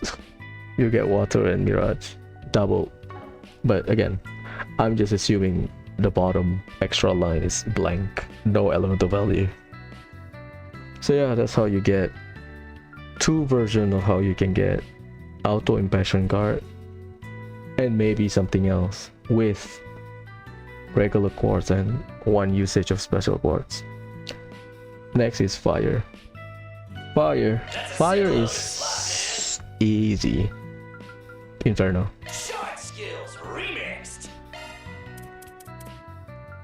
Strike 3. Shot skills remixed. Voila. Or nah, that's not enough. Yeah, Serendipity is not enough, so you have to use strike 3. Because Inferno you get 6, you need 4. Serendipity has 3 win value, not 4, unfortunately. So you get auto impression guard. You have 2 options. You can get Guardian, or you can get Avenging Art. Shot skills remixed. Oh, sorry, Avenging Arrow. Keep saying Avenging Art. Avenging Arrow. See? 1 slot. However, what if you want to use something else? The answer is no. We cannot get both Avenging Arrow and Guardian, so you have to decide. Unless you want to use a special quartz. So basically in a regular build, you pick and choose. I just use Avenging Arrow Shot skills remixed. because physical attacker as example Aaron, right? So this slot is free, you can do whatever I want. Usually I put EP cut. Shot skills remixed. EP cut is always useful because you can get hit rate from accessories, Let's tune her up. right? See, 200% accessories. So it's fine. Let's tune her up. So AP card will be useful rather than hit rate. The crit is fine. Whatever. But let's say you want to use the special quartz, rare quartz. What do? Can you get both Avenging Arrow and Guardian? I would say yes.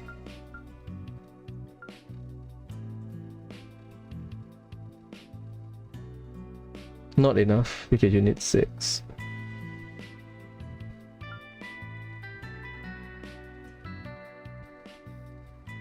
Shot skills remixed.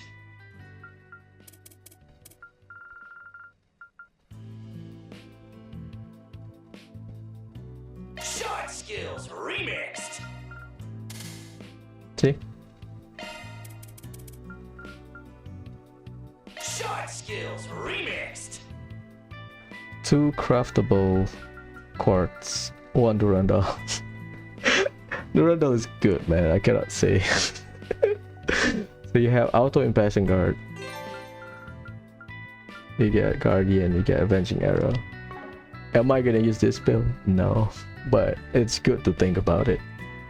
The next is Wind. Slot. Wind is interesting and also fun because you need a lot of wind for that. So you can use Galadriel.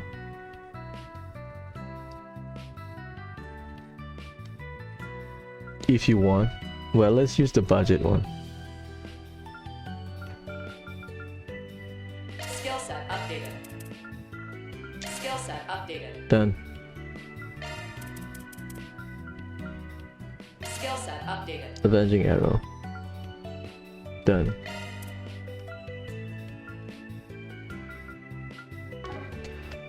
Can you get Guardian? No. I would say impossible. Nothing in Earth value. The budget version has Mirage on it or Time. But this is the best variant, so whatever you can use Skill set updated. EP cut here or whatever it was. Now let's say you want to use 1 rare quartz. I need you to choose a type. That's a single element We have slot. option. Hanuman will solve your problem. You get Avenging Arrow straight away. You need 1 fire quartz to get auto impassion guard. That means you have 2 slots to trigger Guardian or covering shield. Galadriel is interesting because as you can see, you fulfill auto impassion guard. You have 10 win because the base value is 5 win. You double it in win slot. 6 Mirage, you trigger Guardian. But I'll say Hanuman is better. Skill set updated. 1 Hanuman, you get, let's say, EP3, Skill set updated. you get Break Skill 3, set updated. you get MP3. Skill set updated. You get all 3 then. You get Auto Impassion Guard, you get Guardian, Avenging Arrow, with just Hanuman. So win fire time, it's a lot of fun because of the value. Time especially because serendipity.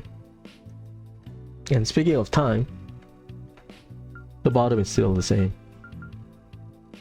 Right? Mirage, water, time. I need you to choose a type. Speaking of time, Shifting to maintenance Time mode. value. That's a single element slot. finally you can use serendipity. Shard skills updated. Avenging Arrow straight away. And you need 4 more quartz. That's not enough. Inferno gives you 3, so you have to use a regular quartz. Strike 3. Skills updated. Better check them out. And you need fire. Skills updated. Yep. Better The check them aim out. is to get the things you need without wasting elemental slot. Yeah, that's the best I can do. We are not gonna get Guardian. 6 Mirage is a lot. 6 Mirage and 3 Earth is a lot. So this is the best version Shard skills updated. for time. What if you want to spend more? What if you want to spoil your character by using rare quartz for time slot. What type Let's do do you it. prefer? That's a Time single quartz element is slot. interesting because Gungnir is a good option. Bandersnatch is a good option. So it's up to you. Bandersnatch, you fulfill the fire value perfectly because you get 6 fire. You double it. Gungnir, you have 1 slot for Mirage. We cannot go wrong. But with Bandersnatch, you cannot get Revenging Arrow because you have 10 rather than 12 time value. So just to maximize. Who is Gungnir? Shard skills updated. See, we are at Revenging Arrow 12. And then you put fire, Shard skills you put updated. wind, Shard skills updated.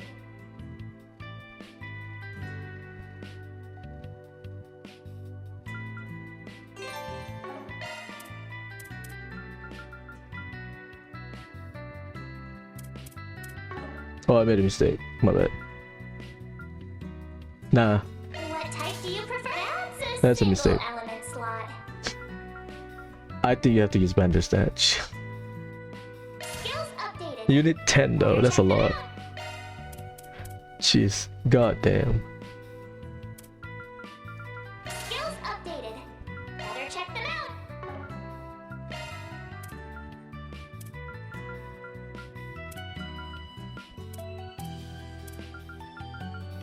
Skills updated. Better check them out. Yeah, it's probably the best. It's the same thing. Because That's a single element the slot. issue is you need a lot of wind. 10. Yeah, I think the build is the That's a same. single element slot. Even if you use Gungnir, which you have Earth, right? The issue is not wind. The issue is not time. The issue is wind. You need 2 different slots for wind. Because Inferno doesn't fulfill it. It's 5-3. The highest you have is 6. You get 8 here, but I don't know if you want to do that. I don't know at which state of the game. Indomitability you have 5. It's still 2 slot. It's 5-3, so you need something with 7 value, which is a lot. So because the idea is something like this, That's a single shard skills Gungnir. updated. right? Inferno, Skills updated. and then you use Better like check them out. Mirage Quartz, regular Mirage Quartz. Shard skills updated. But Inferno is 3, not 4. You technically can, Skills updated. as well Better as check them out. Auto Impassion Guard, Revenging Arrow, Guardian. Technically, again, I'm trying to minimize the number of rare quartz we use. Because Inferno is good because it fulfills the fire value you need for Impassion Guard. But the issue is the wind, the wind one. This is like the idea I want to do, and then I realize I don't have enough. That's a single element slot. So it's Bandersnatch. Updated. Better check them out. I mean, Kusanagi is cool, but Indomitability is cool, but it's just win value. Shard skills You don't have updated. enough win value, you're cut. Yeah, still. I mean, 2 is enough. 2 is good. Cannot push it, right? And then this one is whatever. Shard skills updated. Yeah, that's basically, roughly. It's not enough, unfortunately. Next is space.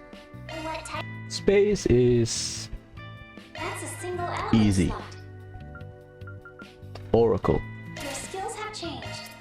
Our issue is win value, so Your skills have changed. Your skills have changed. there you go, 10. And then Your skills have changed. Avenging Arrow. Duh.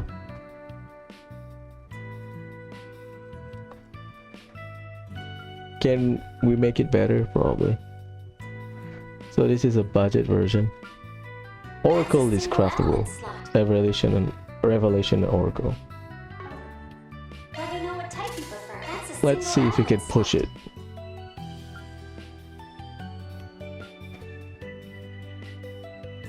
The answer is yes. March Air. Your skills have changed. You have 6 win. That's 9. That's not enough. Crap. Your skills have Break, changed. crit 3. Your skills have changed. Actually, Your skills have changed. it doesn't change anything. You just change the value. Yeah. The 10 is such an odd number. Why? Go to every line, right? You have 1 this 10 10 10 10. Oops. 10 12 12 12 6 3 12 6 6 3 12 6. See, 10 is odd because the lower tier quartz, the highest stats quartz is, except the rare quartz, the stats quartz here 8, you get 6, and then the quartz you can craft, it's 5 and 3, so that's 11. So Inferno solves your fire issue, but you have 3, that's 9. 6 plus 3, 9, rather than 10. It doesn't solve your problem. Hidden Vein also doesn't solve your problem because you need 5 fire, you get 3. Mirage is water, time is fire. Sorry, time is wind. Sorry, space is wind. Time is wind. The hell? Time is, sorry, space is fire. What am I talking about? Space is fire, I was correct. But this is 3 fire. Well, if you run Oracle in Hidden Vein, you spend 2 slots to get 5 fire value, or in this case 6. Kind of waste of time. There's not much you can do.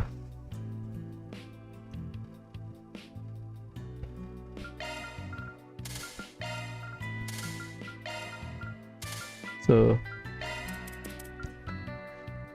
Hanuman. Your skills have changed.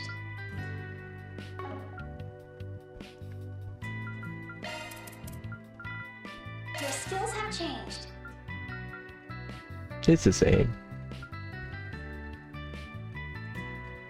Cannot do a lot because wind quartz kind of fine, but the sub it doesn't have like any overlap with other That's a elemental single value. element slot. So whether you use March Air or Oracle, the build is about the same. Let me know what type You prefer. put- That's a single element slot. Let's say Oracle, that means you don't have to use fire slot. If you use Match Air, you save 1 wind slot. That's it. So like Your Match skills Air, have changed. 1 wind slot, you still have to get your fire slot somewhere. Your skills have changed. See? It's the same. If you switch Oracle, you drop your fire slot, you use your wind slot, that's it. And then to complement it, time. Your skills have changed. Yeah, it's not a lot you can do for space.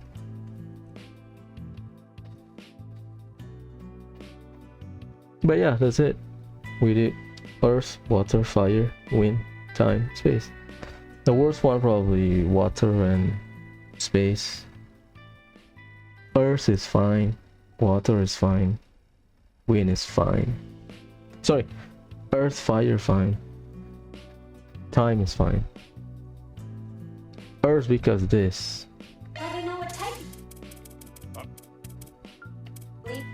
Earth because Switching to Hidden a Vein. single element slot access. You basically double your stuff. Like super fun. You can use Goliath as well. But usually you want to save a slot for fire. Right? Guard skills updated. So we just run Guard win, skills updated. Guard skills win, updated. either Mirage to get Guardian, as you can see, or time to get Avenging Arrow, sorry. So yeah, Earth is fine. Single Earth element special slot core is accessed. whatever. Space doesn't bring you anything. Water doesn't bring you anything. Goliath is good, but Guard skills updated. you can do something about it.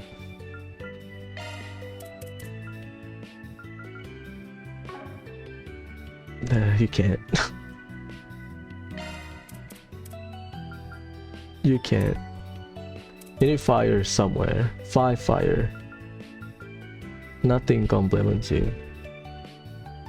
Because Prometheus sounds good until you realize you need 6, not 5 to trigger Guardian because you already have Earth's value. Yeah, kinda stuck here because the logic is if you have Earth and time, you can get Guardian, Avenging Arrow, and Impassion Guard. The issue is not. You need somewhere with fire without using too many special or rare quartz. Yeah, not a lot of variation. Again, this is a budget build, so I don't know how you will play. I'm just giving you the rough idea. Next, drive line. We have everything except Earth on their drive line. So let's start with water.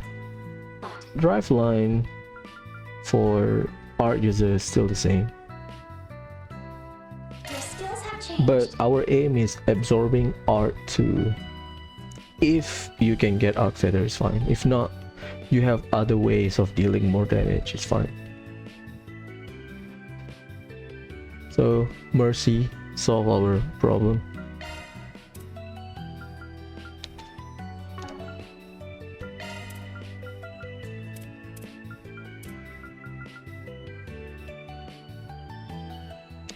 You can use indomitability, Your skills have changed. absorbing art too. You put mind tree, Your skills have changed. arc feather, absorbing art. Easy. That's water. There's no need for special quartz. Because for special core you have a lot of option. That's a single element slot. Konohana Sakuya. Your skills have changed. You get arc feather. You need earth. You need 6 EP3. Your skills have changed. Absorbing arc feather. Oh, you want arc feather too? To run down. That's too many. Why? Because indomitability gives you 5 win, not 6. If it is 6 win, you don't have to use another win slot. Earth Quartz doesn't have good value. Angsha is good, but you have too much water. 7.8 out of 10, too much water. So again, compensation. I mean, the build is still the same. You just change the elemental value because the secondary elemental value on the water quartz. That's a single element slot. Mercy is fine. It's just I don't use it. I heal by item because the delay is shorter. So Konohana Sakuya is probably better if you want to use it. If not, Mercy is still good, as I've shown before. Water done. Next is fire. For fire, it's a bit complicated because they really changed the value. What do I mean by that? It used to be 3 water in Daybreak 2 Crimson Sin, 3 water, 6 earth. But now they switch Why? Because I remember Sorry. That's a single I element use slot. Inferno. Skills So now you changed. have 6 win. I give EP3. Skills changed. I give Recluse Skills changed. and Mind 3. Skills changed. But because they switch, it used to be 3 water and 6 earth, but now they switch it to 6 water. There's not a lot of quartz I can give you. What type do you want? 3 Sorry. That's a single element slot. 3 earth while maintaining. You get 3 earth for mercy, but you have 5 water, not 6. You need 12. So for fire, it's complicated. Okay, I'll show the budget bill, I guess. Sorry. That's a single element slot. Cannot do anything about it. You got Inferno, just whatever. Skills changed. Skills changed. Skills changed. They change the value, unfortunately. Skills changed. That's how you get Absorbing Heart too. They change the value, sorry. We get Recluse to use to solve all of my problems. Nowadays, not really. Depends.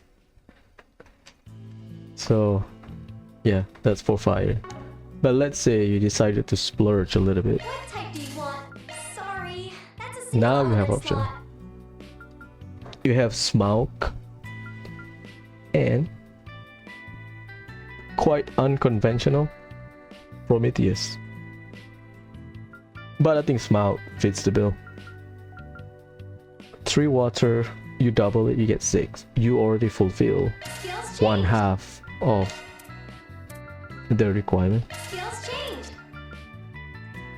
Skills changed. Absorbing Art. Well, let's say, right, you cannot get Arc Feather.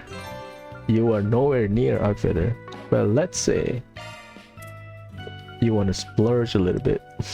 Do Rundown. My new favorite Quartz. Do Rundown. Skills changed. Still, that's 2 rare Quartz. Hey, fulfilling the condition is fulfilling the condition. Let's put it that way. Because I thought Indomitable can solve the issue. Indomitability, sorry. But it's 3. You need 12. So the answer is no. I'll say this. 10% EP is noticeable recovery wise. Like, this is the first game where during grinding I have to spend my EP consumables. I know, crazy, but that's what it is. So yeah, this is not a lot you can do. Fire just got screwed over because this value used to switch. It's 6 earth, 3 water, which is why Recluse will solve your problem, because you get 3 water, and now they make it more water focus. Not a lot you can do. Yeah, fire kind of get screwed over. Again, as I mentioned, Arc Feather is for me optional. I'd rather have longer way to sustain myself in a long battle compared to just extra damage. Yeah, there are other ways to deal damage, it's fine. Unfortunately, that's for water. Next is Wind.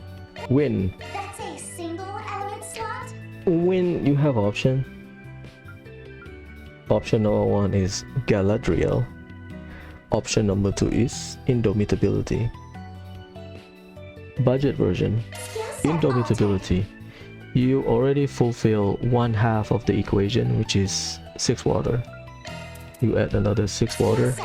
You add another 6 earth. Skill set altered. And then you add 6 Mirage. Skill set altered. Arc Feather, Absorbing Art 2.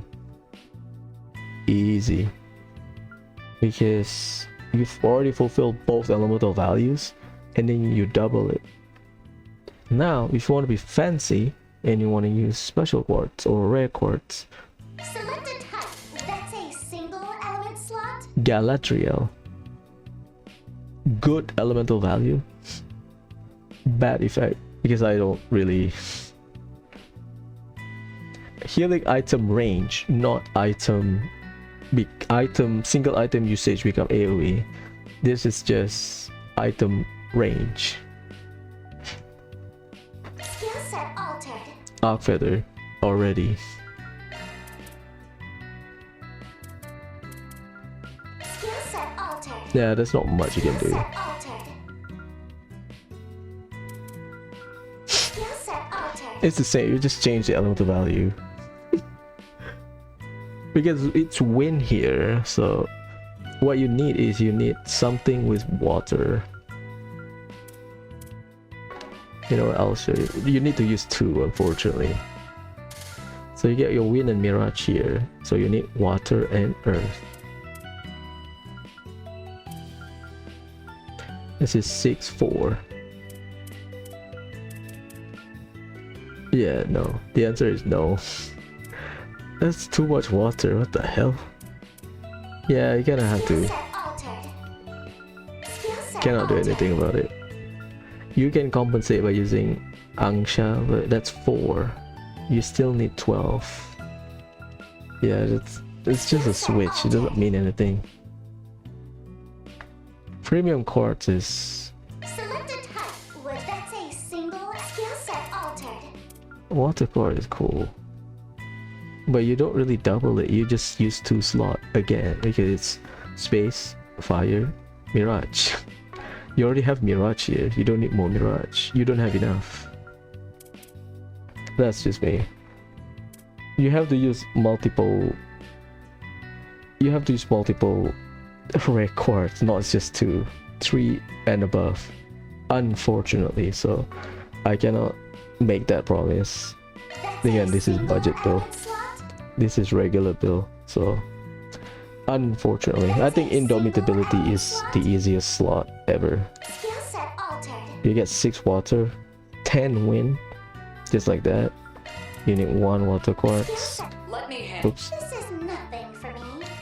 You get 1 earth Skill set quartz, altered. 1 mirage quartz. Skill set Perfect. altered. Delicious. Delicioso. Yeah, indomitability. That's win. Next is Select a type. Time. Would you? time is That's a single element slot. interesting.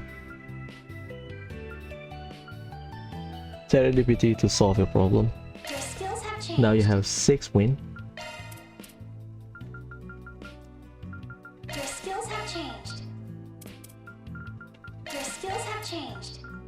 Your skills have changed. Yeah, the answer is you cannot. Maybe you cannot. Because you already have wind here. So you need mirage, water and earth. Cannot. You get Jabberwocky, Durandal. Yeah, the answer is you cannot. I would say impossible. The value is... the secondary quartz value are not as high, unfortunately. And this is the first time we are building someone with a time slot in their drive line. We don't have it in the second game, unfortunately. Yep. You have win here, That's a right? single element and slot. even if you look across, you have to use the special quartz. This is the build just to get absorbing art too. But let's say you want to use your rare That's a single quartz. element slot. The solution is this Gungnir. Your skills have changed. Gungnir, you solve your earth value because you double the earth, Your skills Water. have changed. water, Your skills have changed. absorbing art. Good old days of Durandal. Your skills have changed. I told you. Durandal solve a lot of problems. See? Well, it is what it is. That's not a lot you can do. Water secondary value as it's 5, not 6.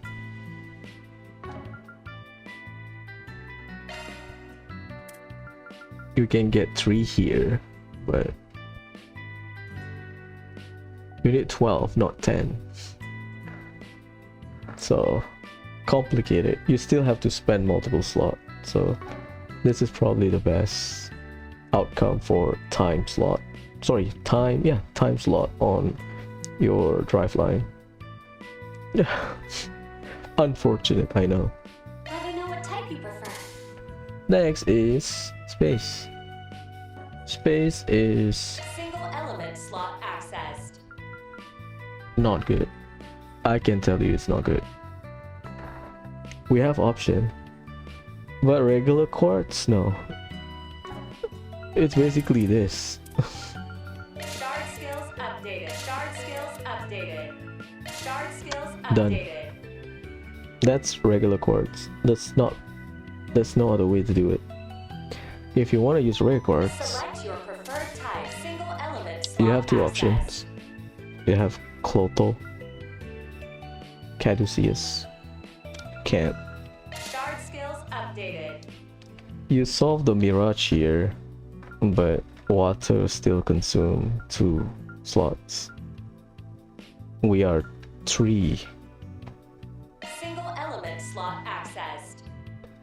Caduceus doesn't make sense. Shard skills updated. Single element Caduceus. slot accessed.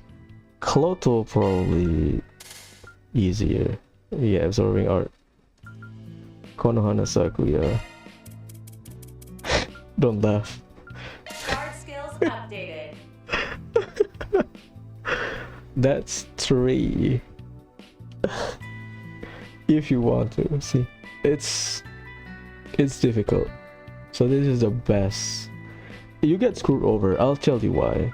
Single Because element slot accessed. just ignore the space, right? Select your preferred So the type. rule is like this. Single Look at the element quartz slot accessed. secondary element. You want earth, water, wind, mirage. Shard skills. Sorry. Single element slot accessed. The issue is my focus is absorbing art too, not arc feather. So you want either water or earth, because any secondary value that you get double their elemental value, that will help you in the long run. That will save you a slot. Single element The issue slot with accessed. Caduceus is it's mirage, it's arc feather. Cloto, you save a slot. So while this is a space slot, technically it's an earth slot as well. So you're basically running with 4 slots. Shard skills updated. Shard Right. skills updated. Shard skills updated. 12 water value is a lot, I know, but this is the best we can. And we cannot get arc feather unless you run Durandal, because Durandal has both wind and mirage. If you run just regular mine quartz or impede quartz and crit quartz strike, you don't get anything. So that's the complication of space, unfortunately, but it is what it is. Next, mirage, the fun one. Let's go. So the final one, the mirage slot. That is a Mirage single element is slot. fun, and as I mentioned earlier, if you have a secondary value on your quartz that complements the most needed value, which is earth or water, and then you can double that value, you already solved the problem. Don't believe me? Let's go. Mirage, Recluse, Your skills have been updated. you are halfway there. Your skills EP, have been updated. Your skills HP, have been updated. done. Absorbing art. Can you get arc feather? No. Oh, I mean you can. Sorry. Your It's Again, it's skills have been Mirage. updated. Absorbing Art to Arc Feather, done. The cheapest, the easiest. Why? Because Recluse already fulfilled it. Another variation, Which type would you prefer? That is a single element slot. Jabberwocky. Your skills have been updated. Same bill. Your skills have been updated. It's just you Your run skills have 2 been HP updated. Quartz Your or skills Water have been Quartz. updated. Same outcome. But why would you use Jabberwocky when Recluse is free? That is a single element Craftable. slot. Your skills have been updated. Like why? Right? Your skills have been updated. So that's the cheap one. Can you get Arc Feather too? Yes. Easily. Nah. Maybe. I don't know. We'll see. Arc Feather 2 probably not. Which type would you prefer? That is a single element slot.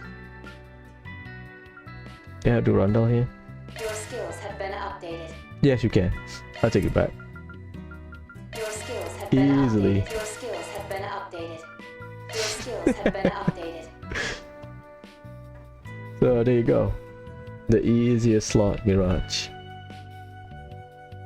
So my point is, because they switch around the elemental value, some quartz that were useful in Crimson Sin or Daybreak 2, they are no longer as useful in this game, unfortunately. So this budget bill and its alternative, I said my reason why I want certain things, but it's a lot harder than I thought. So next we'll talk about how I build my character. Maybe we can have some adjustment. I will list down all of the things I need for my build, and unfortunately I cannot put them out until New Game Plus because I have to wait until the final chapter of New Game Plus to finish the build, unfortunately, because Falcom doesn't want you to grind, I guess. And as I mentioned before, Emerald Gem and Sapphire Gem lose a little bit of value because of Pater Mater Holocore.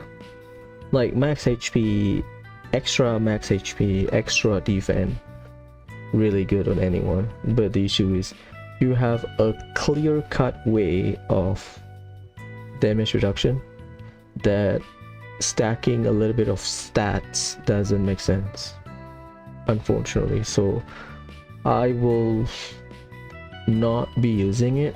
In terms of the stats quart that I will be using, mostly Argem, because delay is good in general. Goldia in general is good. 40% EP cost is good. The hit rate is whatever, the accuracy is whatever. And Noval Gem. Esmelas Gem depends. You have ways to get crit from accessories, from whatever, but I will try to use it. Carnelia is probably will be useful in physical attacker or craft user, but on Nightmare, based on the previous 2 games, I can stun the boss once before I kill them. And I checked, at least in this game, the final boss of the game has like 2 million HP, which is around the same level as the final boss in the previous 2 games total, because they have multiple phases, 2 phases technically. So 2 million HP, if you deal 20,000 damage plus minus, right, the entire team will deal around 100k total not per turn, yeah, per turn, because 4 characters. So 20 is basically 20 turns times 4, 80 turns. excluding the S-craft, excluding the healing, shielding, or whatever. And I can count with one hand, maybe less, of how many times I can stun a boss. Again, my aim when it comes to build, my aim is always about consistency rather than short-term battle. So in longer battle, if I can be consistent, I don't have to think of using item or whatever, right? That will make things easier for me. Some people don't play like that, but that's just how I play. So my build will always, how I'm gonna tackle this boss if it takes me like 100 turns without healing, without reviving, without replenishing my energy, my CP, my EP, whatever. So that's usually how I do it. So Carnelia, if I have the slot I use it, if I don't then sorry. Saphiriel and Amber, as I mentioned, not. So we will be focusing on the rest of 5. Art user, they will be using Argem Gem, Goldia Gem, Noval Gem, all 3. Craft user, depends. So I will list down all of the quartz or potential quartz that I will use for both craft user and art user, and I will list down some of the optional quartz that you can use, that I might use, but I think after making my build I have a lot of options, so I'd rather focus on the utility that I get from quartz rather than fulfilling the elemental values for very specific short skill. At least that's how I base my build on. Consistency, because shard skill, what if it doesn't activate? What if I don't have my shard boost? Whatever. Anyway, let's go. I will do it in order of character, so we'll go from Van until Jorda. Anyways, let's start. First, let's start with Van Aykroyd. Modifying your ornament, are We'll do you? with Holoco first. Yeah, Mare is always Mare Chaos. Basic Mare is fine, I think. A lot of stats. A lot of defensive stat. For Law, Gray is evasion build. Never like it. I like Chaos, so here we are. Also, you can see Law, Gray, and Chaos. They all have different short command. Regular Mare only has Mirage Guard. Damage reduction. 70% damage reduction is crazy. Law Mare will have 50% physical damage increase, HP regen, and CP regen. Gray has delay reduction and casting time reduction and some HP, EP, CP. Chaos is art damage reduction and HP and EP regen. That's nice. I would say Gray or Law will be better for Van, but Chaos is cool for the shard command. But in terms of Holoco or Chaos. So this is my Van build. What the hell? Shifting to maintenance mode. Shifting My to bad. maintenance mode.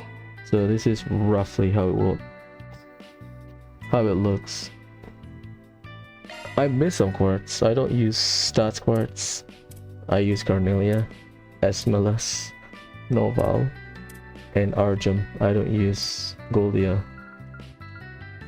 because Van is tight. And I mean, I don't use Van for like magic casting, except maybe Celis Phantasma to remove a buff. Usually I use Van to trigger Refreshing Veil at the start of a turn. That's it. Goldia, you have a lot of hit rate. See, I have 300% accuracy. Like, that's insane. because I got 200% from accessory. So let's go through it one by one into the shard skill. We got Sword Breaker. Shield Breaker is bonus. Sorry, we got Shield Breaker intended. Sword Breaker is optional. Battle Lance is extra because Van has time slot. Burst Game 2. So we got Goliath, Hecate, Florin, Carnelia so that we can trigger Burst Game. Florin, same.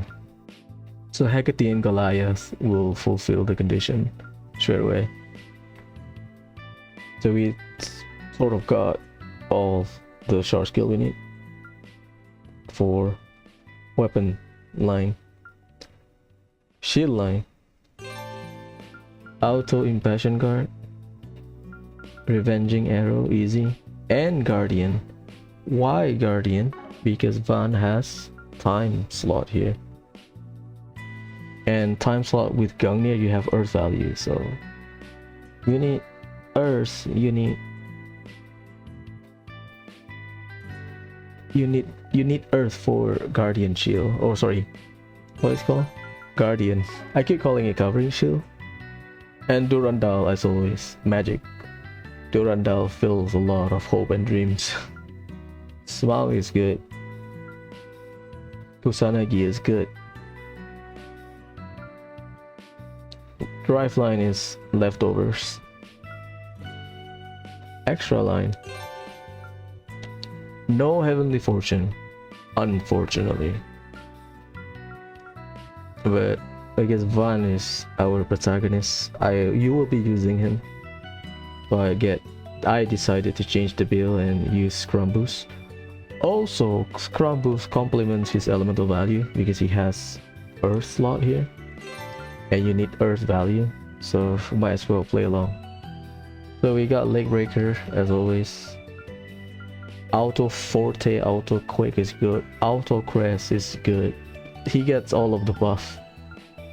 Low chance, but I'll take the chance. Power Charger is good. But Power Charger is a bonus. I don't aim for it. I just aim for Scrum Boost and Lake Breaker. That's it. Yeah, so that's my Vanville. I don't think I can improve anything, to be honest. I keep thinking, what can I improve? Or maybe make some changes. The answer is replace Argem with Goldia. That's it. I think delay is better compared to EP cost reduction. The Argem gem has to stay. So yeah, that's my Van Arkwright. This is New Game Plus stuff. Well, the end of New Game Plus stuff. I'm not gonna run this build throughout the game. That's insane. I'd rather spread out my Quartz. So yeah, Van. Next is Agnes. You may leave this to me. Agnes, she started with aim. I switch it out. I give her Cecilia. 40% casting time reduction. Magic damage 40%. That's cool. I like Frau a lot, but I don't want to spoil it. Whatever, Cecilia is good enough. You may leave this to me. This is her Quartz layout.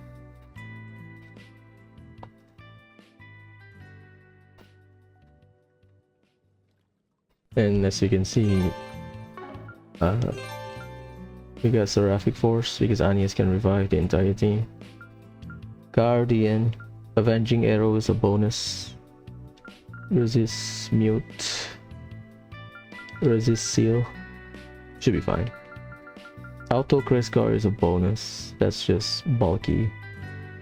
Makes her bulky. Typical Absorbing R2 Judgment Feather. Spirit Breaker is a bonus, which is good. We got Heavenly Fortune 2, Energy Charger for HP and EP regen after battle. Auto Quick is useful. Leg Breaker is useful. Yeah. We got Burst Gain. I think I aimed for Burst Gain for some reason. But you don't need Burst Gain on Agnes. I'll spoil a little bit. There's one Forest PG where you will get an accessory for Agnes that gives you 50 CP per turn. Insane. Only Agnes can use it. So I don't think Burst Gain is useful. I just use Burst Gain here. And I think, right, if I want to drop something for Agnes, I will drop Bandersnatch for something else. Am I gonna drop? Nah, maybe not, but Bandersnatch is the easiest one. But that means you need to replace Bandersnatch with Gungnir.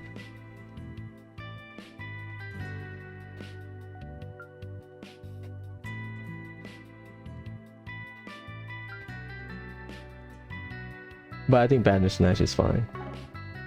If you want to drop something, be a wolf.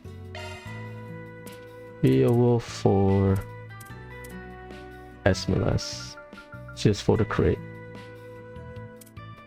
Or Cardelia. Or if you want your Agnes to be bulky, Sapphire Gem. Or Emerald Gem. See, the thing is, I forgot to mention. Luckily, I just remembered. You see Calliope, right? Your base crit rate, which is the stats affected by Esmeralda's gem. You can see on the right hand side, crit rate increase 33, right? Your craft affected by that crit rate on the right hand side. If you use art, you either crit by chance, or if you have Calliope, your art have 50% base chance to crit.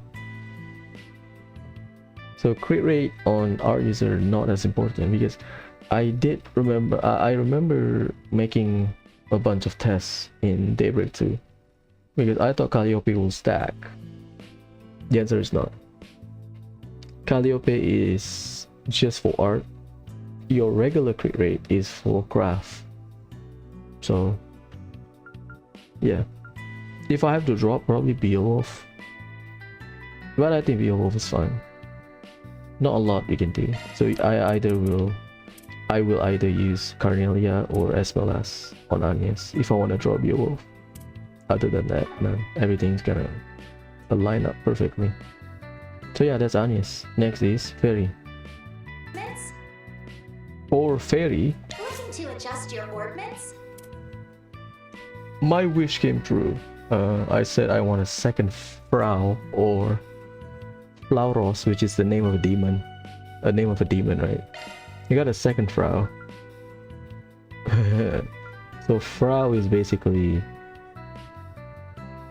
the type of art that the type of quartz. Let's say quartz. The type of holocore that I like. You get EP cost increase and art power increase. If you don't like Frau on Feri, just switch with Agnes Cecilia. In my opinion. Because Feri is fast as hell, so she's gonna cast faster than everyone. Let Agnes deal a shit ton of damage. Doesn't matter, the quartz is just temporary. Sorry, holocore. But you get the idea. Frau is the... I forgot what's my favorite holocore in the older games before they changed the name. It's not Lorelei. I forgot the name. The one that I always give to Judith. Yeah, that one. Looking to adjust your ordnance? Anyways, so this is the layout. Feri is easy because here, and I said before, I always use Feri as a caster. Number one, she doesn't need auto impassion guard here. Why? Because she has a buffing regen CP buff, right? Number one. And I use Feri as a caster, roughly. And maybe I will use her S-Craft to feed CP for my entire team. And because she's fast, using her as a buffer also makes sense. So this is the lineup. I got everything I need. Fatal Lance is just optional. Burst Gain, Shield Breaker. That's it. Yetarabochi, Smout, Goldia, Nova. I thought I want to do something fancy with it, but I just ignore stuff here. This is the last line I deal with. I know. So whatever leftovers I have, I put it here. I focus on drive line first. Shield line now. So we got Jabberwocky. Again, the aim is always to fulfill and utilize the slot that fulfill whatever elemental value you need.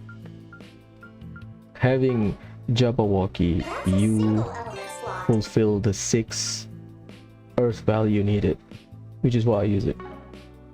Kunaya Sakuya value Hanuman. Using rare quartz means you have a variety of elemental value, which means you will get a lot of elemental buff. Heavenly Fortune, like always. Power Charger is a bonus. Energy Charger is also a bonus. Leg Breaker. I thought I want to get Scrum Boost, but whatever. I'd rather focus on Heavenly Fortune. Yeah. Fire slot here is kind of ass. Yeah, there's not a lot of good fire stuff here.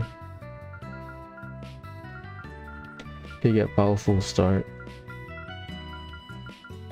That's it. Auto Forte. Yeah, that's it. Power Charger, maybe, if you trigger it. The rest are not fire, unfortunately. The good stuff, they are not fire. They are wind, they are mirage, unfortunately. So, well, it is what it is. Is there anything I can do? Not a lot, actually. There's not a lot I can do here. Guardian is fine.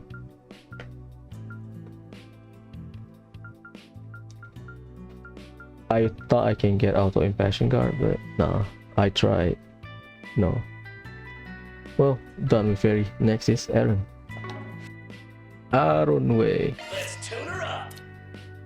Aronway got Degarabia. I think that's the older name. I forgot what it was. But basically, more or less the same. Lower your defense, but increase your physical damage and crit rate. Physical attacker, straightforward. I think it's Degarabia. It could be something else, whatever. Let's tune her up. First comment, Aaron gets screwed over. He got the win line. Win is here. Number 1. Number 2, That's a single element slot, man. there's not a lot of good win. Maybe you can put Indomitability in terms of Galadriel. But I don't know. Because I have Executioner, Burst Gain, Shieldbreaker. That's a single element slot, man. If I put Indomitability, I lose on Executioner.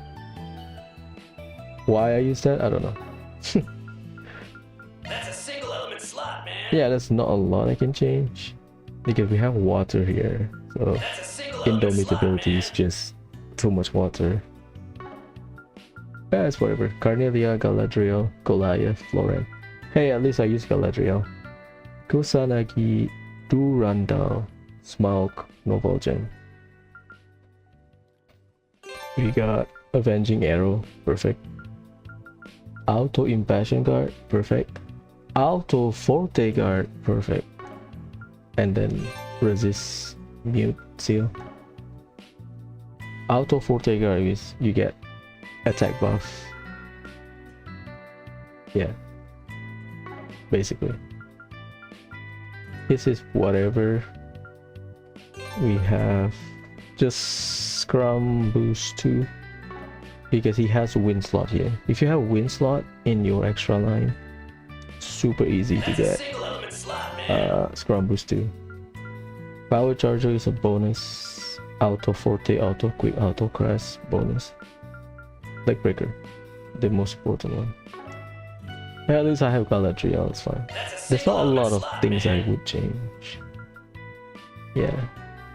Not much I can do. This is probably the best outcome for Aaron. Next is Risette. Next is Risette. Risette is For all I care. interesting. She has 16 slot. She has win here, and as I mentioned, make things a lot easy. Absorbing R2, Arc Feather, because indomitability solve my problem.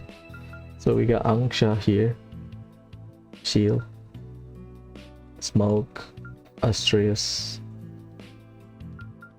We have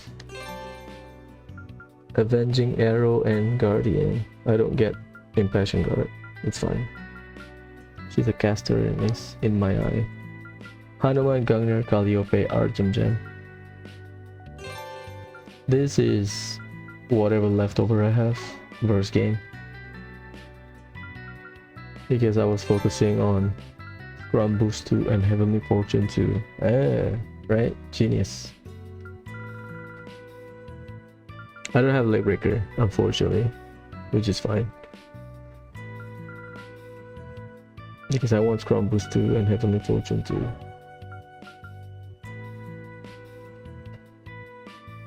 Yeah, I cannot fix anything.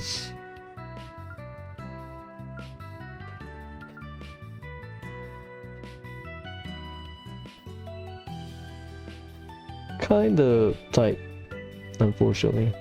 So, can you replace anything to reset? My answer is no. My biggest issue probably I do not have Clotho. Our damage increase when HP is low. But think of it like this.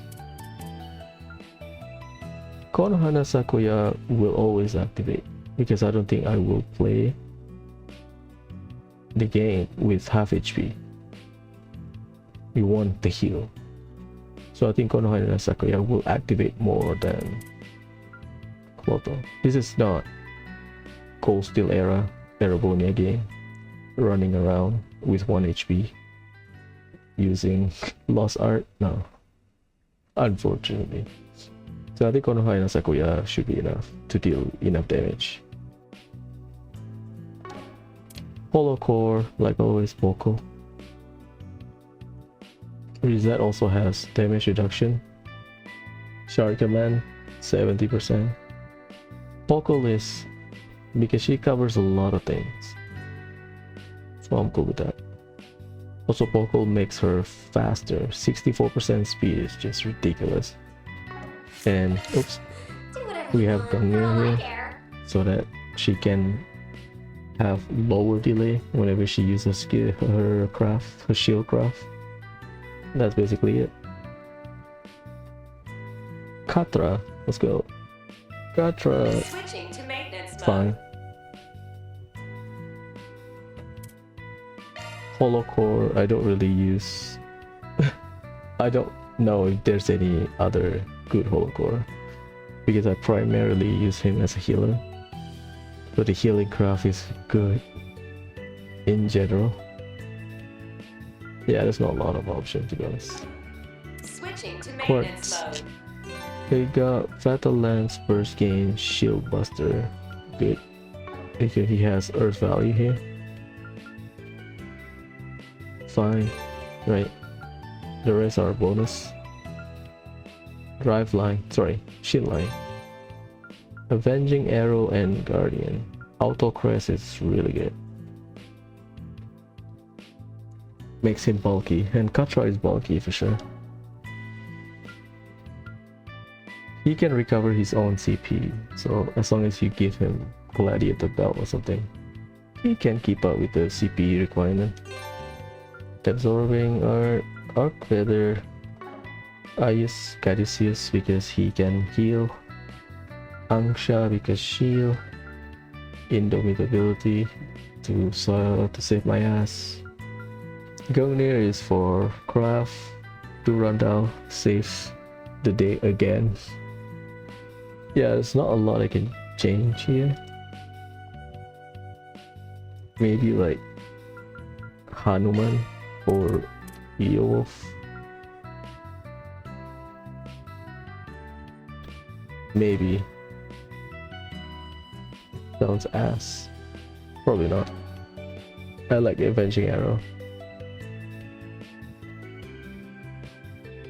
Beowulf is droppable as a Quartz, I think, but if you can fit it in, use it.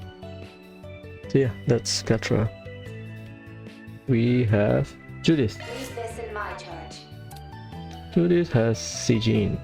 EP cost increase, art power, casting time, magic damage. Yeah, just art user. Leave this in my charge. In terms of short skill, Shieldbreaker is easy to get. Fatal Lancer is easy to get because she has time slot. No burst gain, unfortunately. I managed to cobble up a Guardian Avenging Arrow on Judith. Oh, we got Resistant Mute, which is nice. Typical Absorbing Art Feather. Hanuman saves the day, Jabberwocky saves the day, Calliope, Konohana Sakuya. And the most important one, we got Heavenly Fortune, Scrum Boost, and Legbreaker. Lauren, Astreus, Clotho, Aspelas. Can I change anything? No. Because I want Scrum Boost down here. Yeah, the rest is... I cannot do anything about it, unfortunately. And Judith has a way to get CP back in her craft, so she's fine.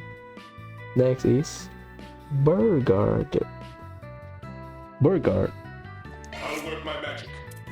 Bergard, it's either Bathim or Nagi, but for Holocore. Elaine use Nagi because I want that speed. Elaine will be in my buffer-ish. Not buffer, she's my battery for CP and boost gauge. So you want her to be fast. Bergard's initial Holocore is Grusion. But I mean Bathim is not bad. Whatever. I'll work my magic. So this is the build. We got Smoke, Oracle, Hecate, Dedarabochi. We got Burst Gain, level 1. Fatal Lance, level 1. Shieldbreaker 2. No, Shieldbuster. Not Shieldbuster, Shieldbreaker. This is just for coverage because this is space slot. That's a single element. Space is... yeah, the good Quartz, they are not favoring him. Maybe Clotho. But I think you are likely to play most, if not all your character at a higher HP than lower HP. Even though that 150 modifier is super interesting. Very tempting. Like a devil's whisper, right? But the game is not like Cold Steel game. Not like Erobonia game or Reverie game.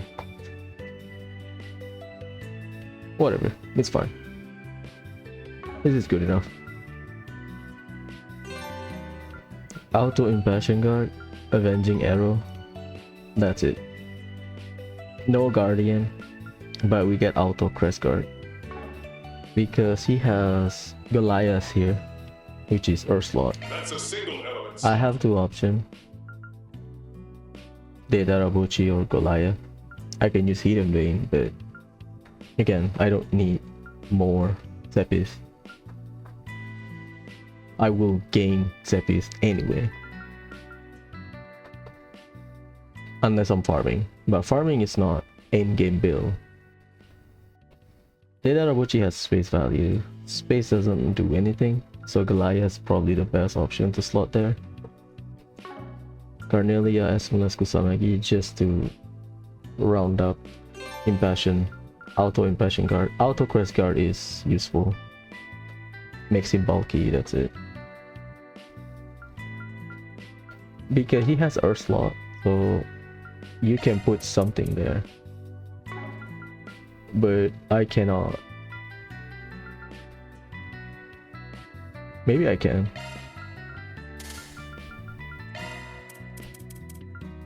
Skill set changed.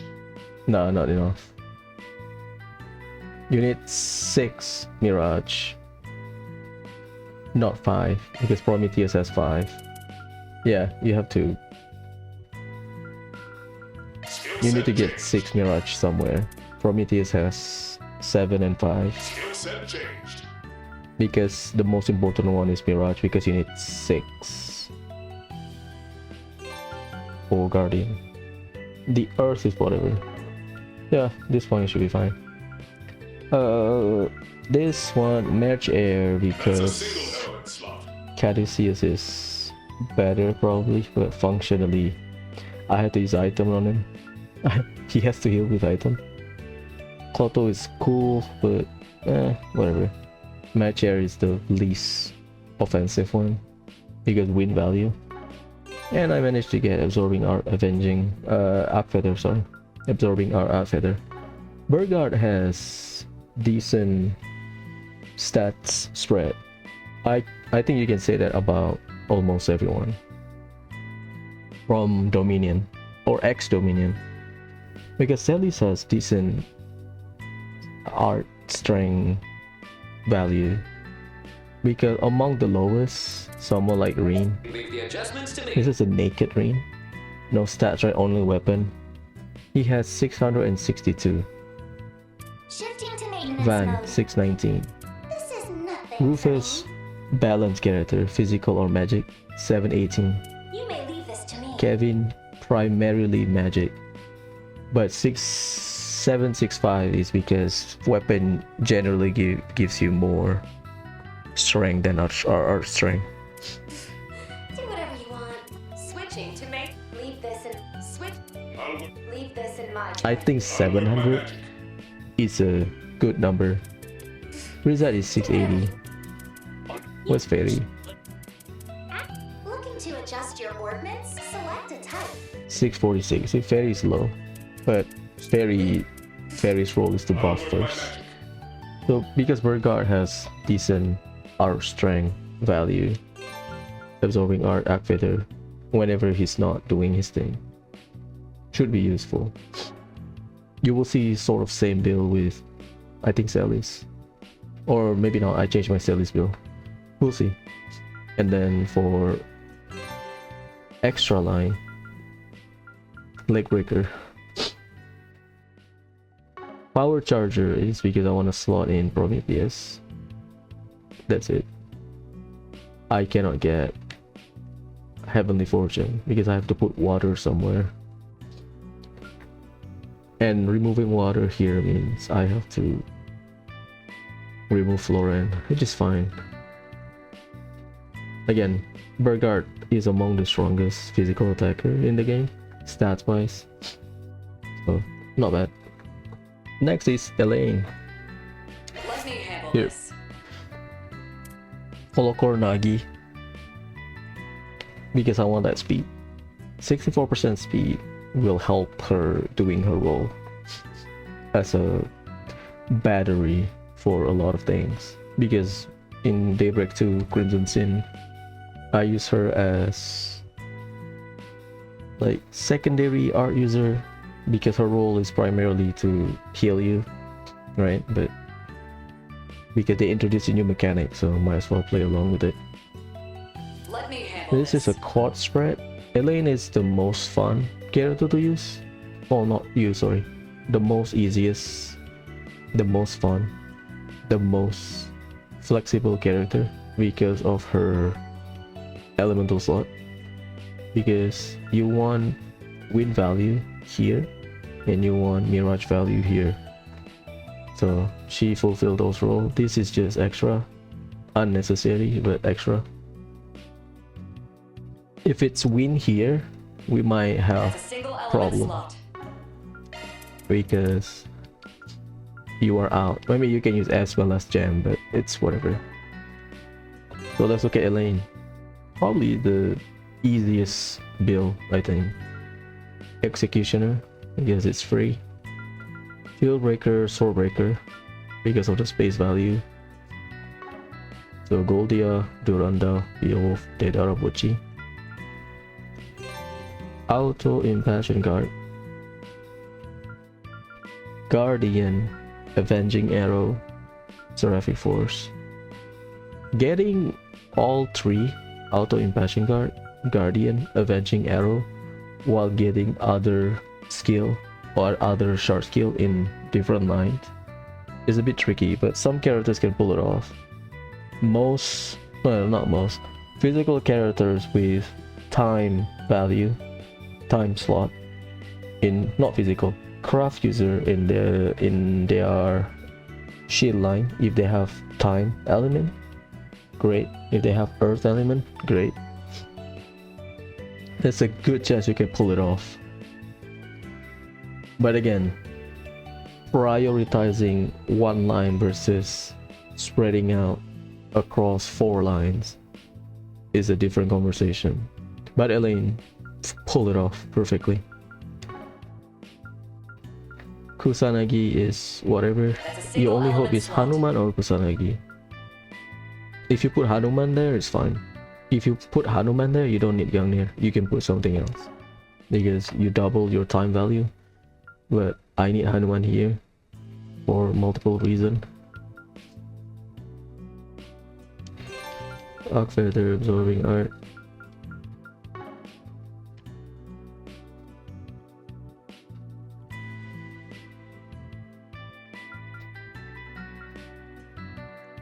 Hanuman is because this.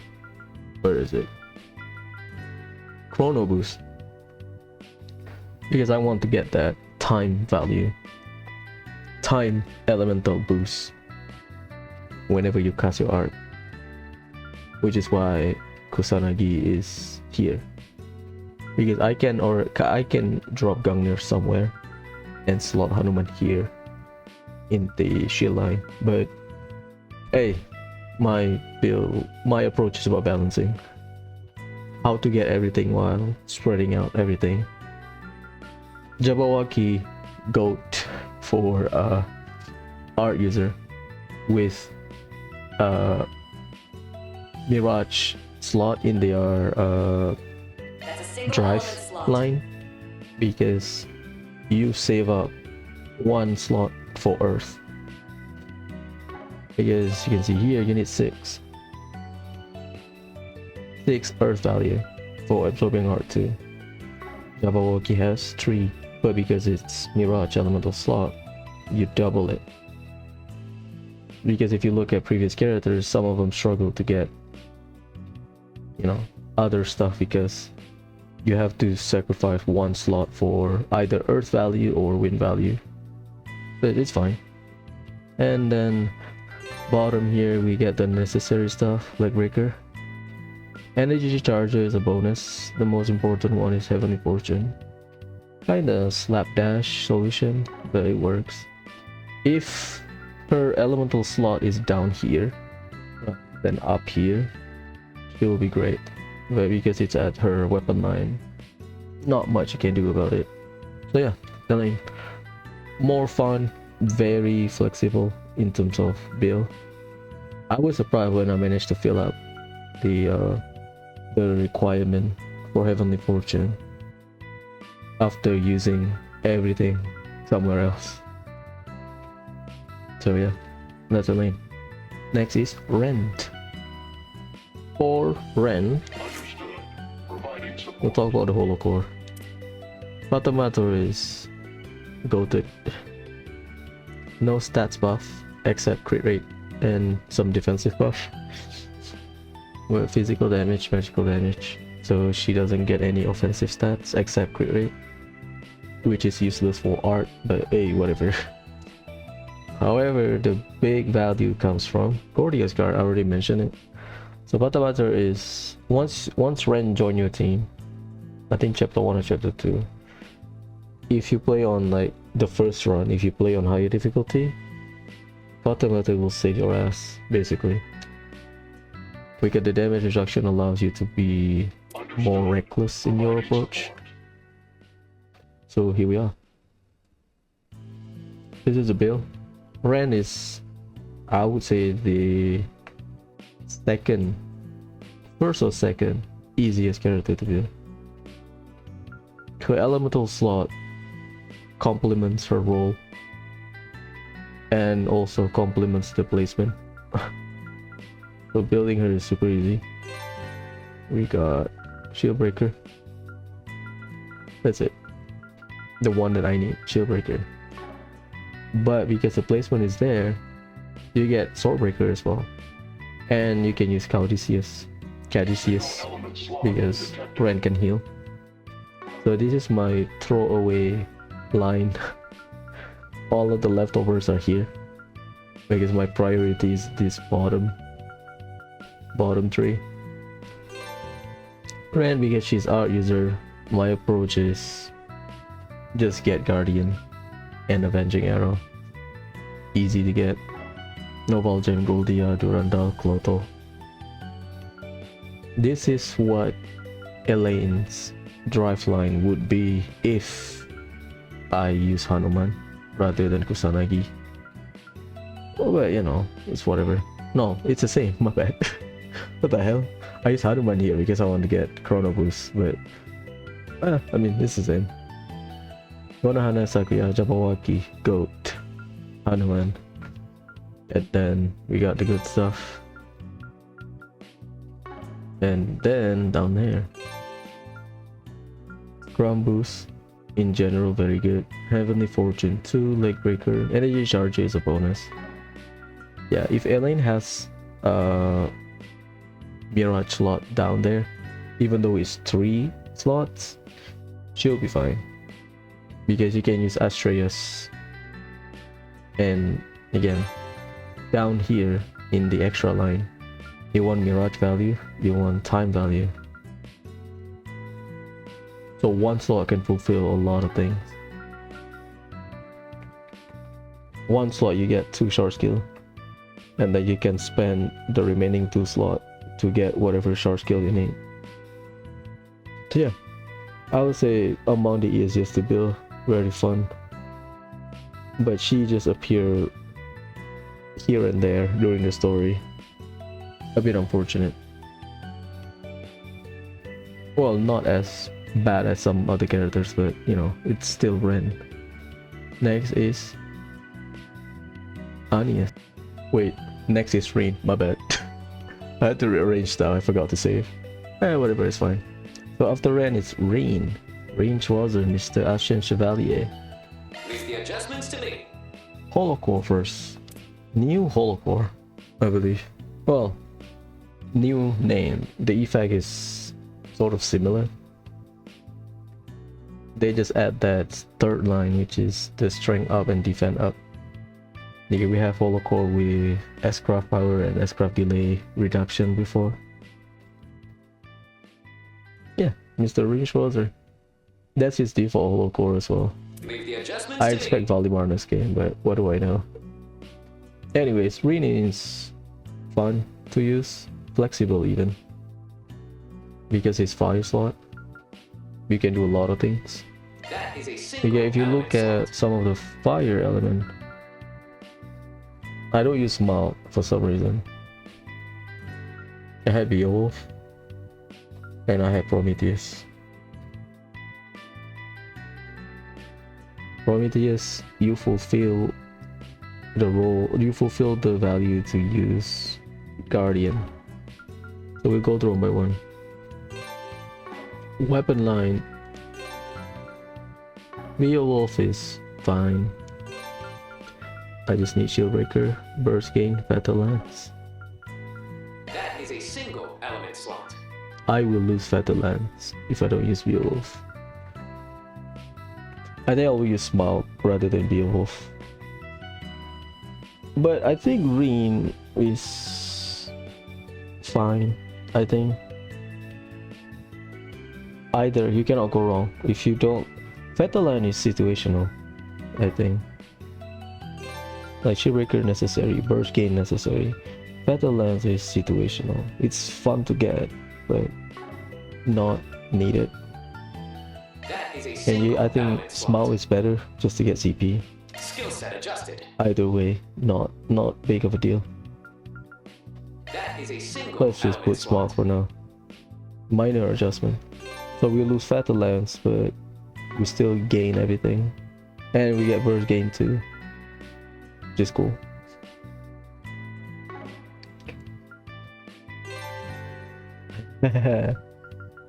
Auto Impression Guard, Auto Forte. If Auto Forte triggers, you get a buff out of nowhere, attack buff or strength buff. Auto Impression Guard, you get Guardian, you get Avenging Arrow. That's one of the random Prometheus Gungnir. See, fire value That is a here. single element You slot. either get double Mirage or double time. Water is whatever. So you can either use Beowulf or Prometheus.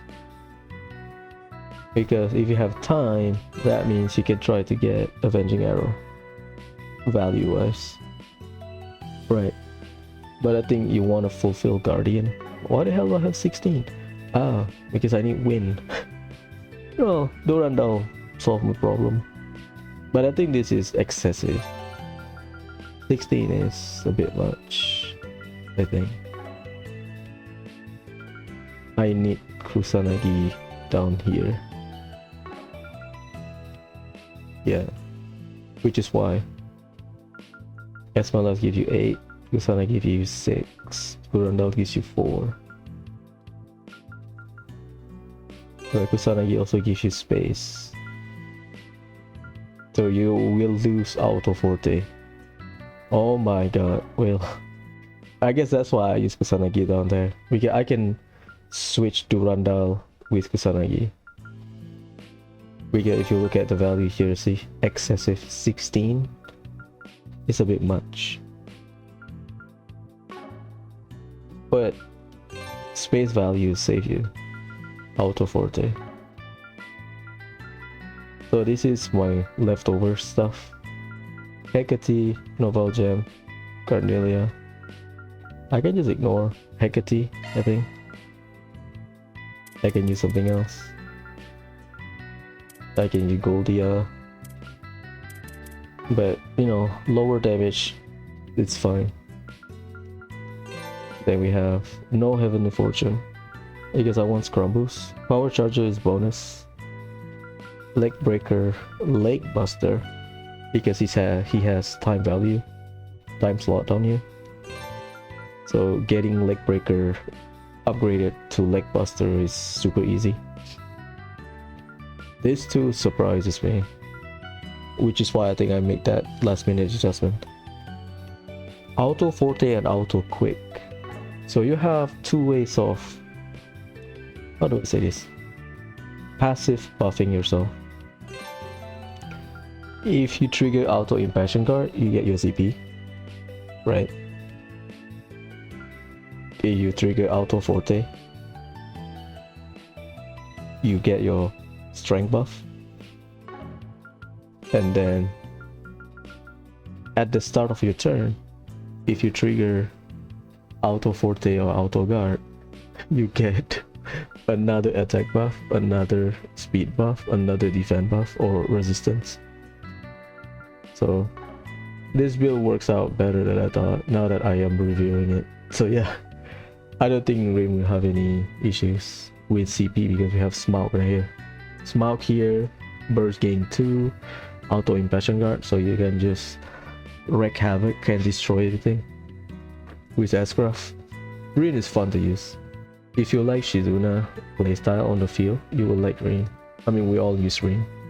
We are here because of Rean, so here we are. Next is Altina.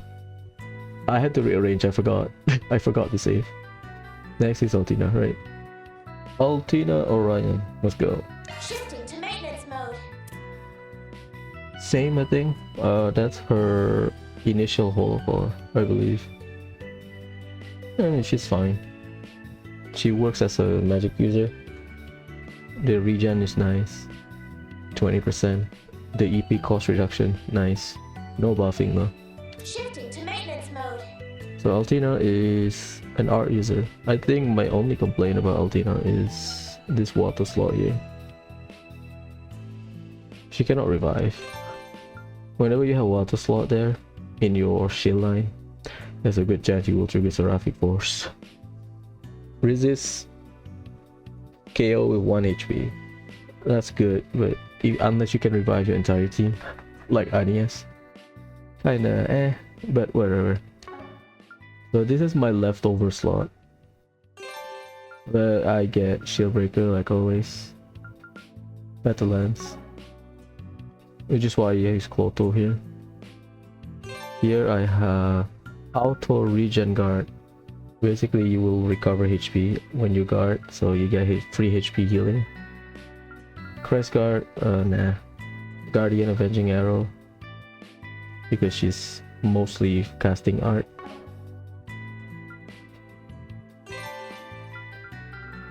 Like always. Do rundown, I have to change my build. Why? Because we can use Angsha. Because Altina has a shield. Mount Angsha Calliope. And then the bottom one, we got Heavenly Fortune 2, Ground Boost, Auto Quick is fine, Daybreaker's great. Yeah. Data Robochi, Floren, Astreus, Esmalas. Yeah, my only complaint is this Konohana Sakuya.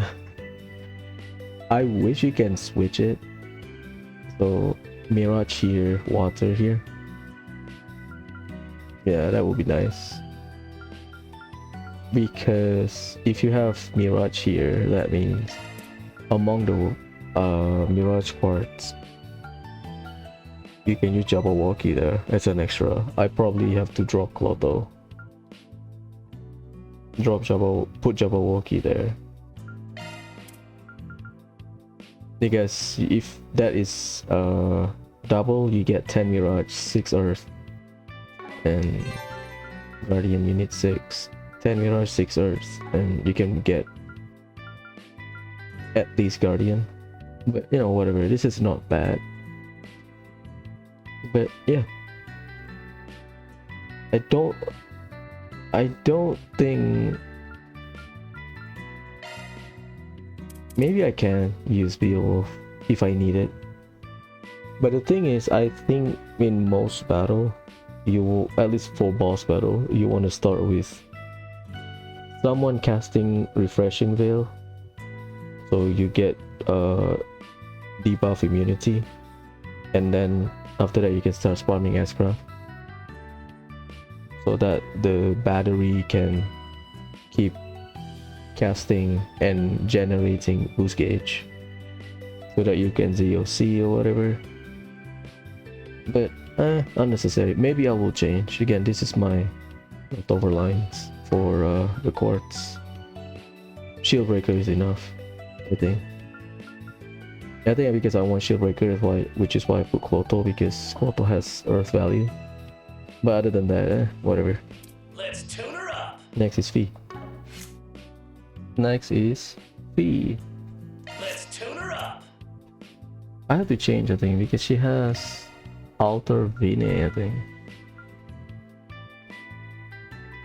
No, the one that gives you like dodge. Where is it?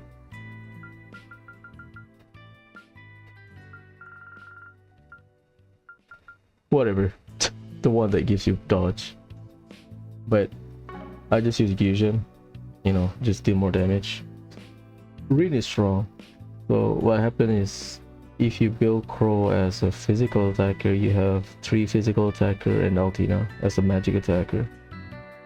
But yeah, I try to find a balance, because there are some bosses that will have Shard Command or Brave Order that will have negative 300% art damage or negative 300% physical damage, some bullshit like that.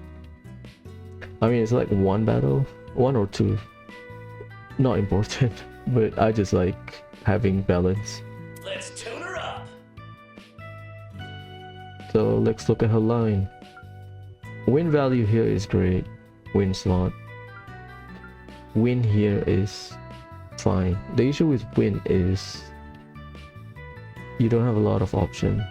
That's a single element You slot, have man. one, I would say, art quartz, one craft quartz, physical, and one utility.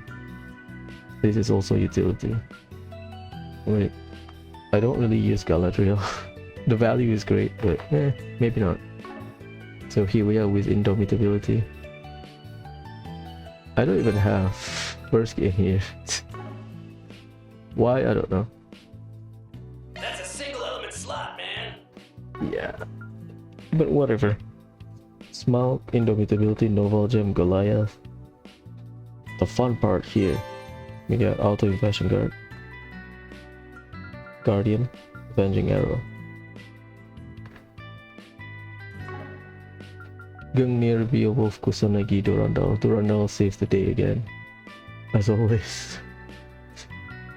This is my leftover stuff. Astraeus just fits Fee getting stealth when get hit. And then bottom here we have Power Charger 2,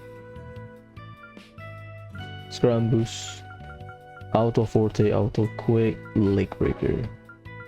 Time slot is great down there because you already fulfill a lot of things. Not bad. This is probably, That's a I single think I'm element not slot, using man. what? I'm not using Hecate. That's it. Yeah. That's Fee. I wish the time is up here and the wind is down here so that you can get Scrum Boost too. I wish. If you can switch the slot. Oof. But you know, whatever. Next is Crow. Crow Umbrus. Crow is, I'll explain my thought process. Shifting to maintenance mode. Holocore is magic base. Why? Well, I don't know. Etna. Basically alter for Altina's version. Shifting to maintenance mode. So okay, Crow is my mix attacker, or mostly magic attacker, because you can see Coloto here. Why? I'll explain. Let's go through it. You got Burst Gain, Fatal Lance. The important one is Shieldbreaker. That's it. That's the only important one. We got Guardian and Avenging Arrow.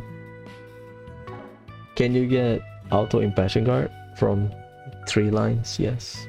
Tricky, yeah, but yes. But I don't want it. We got Absorbing Art 2, level 1 Arc Feather. Fine. Durandal save the day again. Because if I remove Durandal, I will not get Arc Feather. And then we have Heavenly Fortune, Lakebreaker. Water down there is That's a fine. single element slot. Water slot, I think, because you want Heavenly Fortune. As always, I wish water will be here, so you get free burst gain. So like time slot will be here, but whatever. So why I build Crow like this?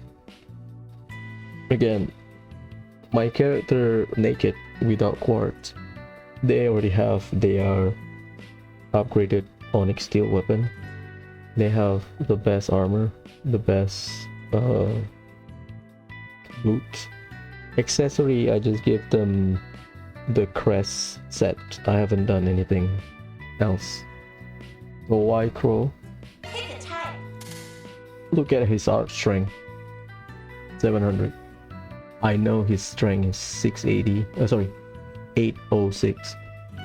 But 700 is still decent. Same like Bergard. So I think mixed attacker, mostly art users, should be enough. I think I can make him a physical attacker, but 3 to 1 physical attacker to Altina only. Kind of a bit much. And art is fun in the game. Some of the dual art, they just have great effect, so you want to use that. So that's my thought process why Crow has to work as a magical attacker. I wish he has the, I forgot the name, evil eye buff, I think. Crazy. He doesn't have most of his older craft. If he can buff himself like in Reverie, right? Great. The one of the reason Crow is the best magic user in Reverie, because his self buff is like large value rather than medium or small. So he get attack large, I think speed and art strength. I was like, what the hell? Which is why people have been using him as the one-shot machine, magical one-shot machine, where he doesn't have that anymore. But whatever, that's game balancing. Crow with physical is easy, I think, because you have 2 time slot. Easy.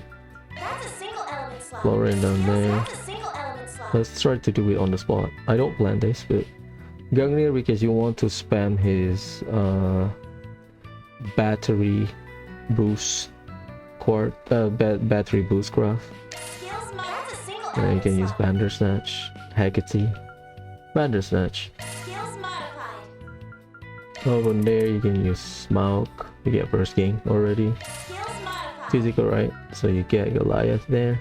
Skills modified. 1, 2, 3. This is a blank spot. De Darabuchi. So you need. Let's try to get auto impression guard.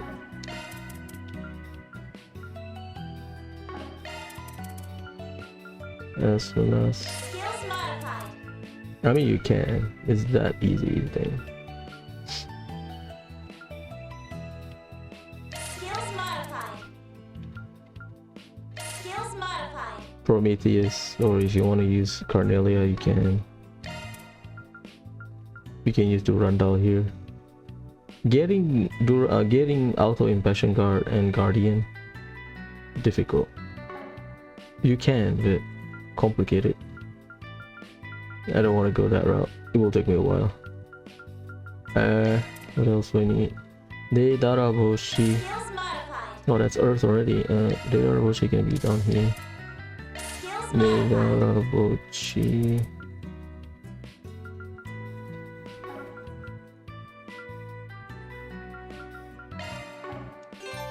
We need 6. Durandal. Skills modified. Astreus.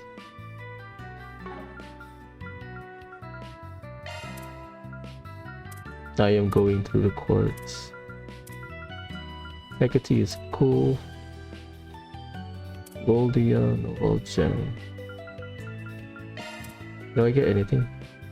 No, I don't. Argent gem can be there. Skills modified. Again, this is physical. I think I can. No, I cannot. You need a shit ton of water, and in most physical character, you use like 1 water slot. So you have to find your water somewhere. Well, that's not enough. The water value are low. So now you can put whatever. Maybe Goldia gem. I need Noval. So. Heavenly Fortune. We can put Noval down here. Skills modified. Heavenly Fortune, check. Lick Breaker, check. And the rest are just bonus. So the leftovers you gave put here. Well, let's go through it. Well, he's a support anyway, so Beowulf, Hanuman if you want, Hecate, sure, Skills modified.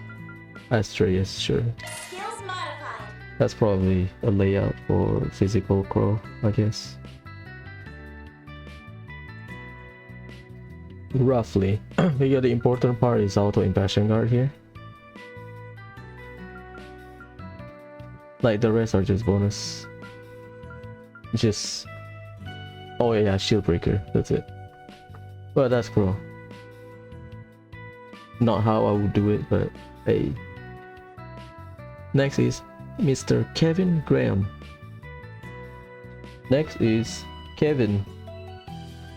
Kevin is interesting because he's a magic attacker, but because his Ascroft is he hits hard, so you build him magic, so there will be times where he will use his art, but you want auto impassion guard. So this is his initial polo core. I think you can, that's magic damage is 40%. I think you can get something else, but that's art power, not magic power, so 40% versus 48. If you want to maximize his Ascraft, just give him holocore with the highest magic damage modifier, not art magic damage. Yeah, that's You Kevin. may leave this to me. Let's talk about his slot. His slot is space here is fine, but because he needs fire value, you already save one slot. Why? Because Oracle has fire, and because it's space slot, you double it, so now you have 6 fire out of the 5 that you need for auto impassion guard. So the rest you can just get auto impassion guard and revenging arrow. This is my leftover. I can drop some stuff. Well, if Kevin has auto impassion guard, here in the spirit of art game, Arc Feather absorbing art too, just in case, because Kevin's magic is high, 761, quite high. Well, with Quartz it's 761. Heavenly Fortune 2, energy charges bonus, kind of useless. Oh, auto forte is damage percent, not strength, my bad. Damage up is cool. Auto quick, leg breaker important. Yeah. If I want to drop something, right, probably Goldia gem for Esmelas. The Esmelas is not that bad. Well, Esmelas is like 24% crit rate. He's not even at 40% like some other characters. Yeah, he's fine. Goldia is fine. So yeah, that's the build. Kinda focus on this line a lot more because I think he needs it. You have to use Noval Gem because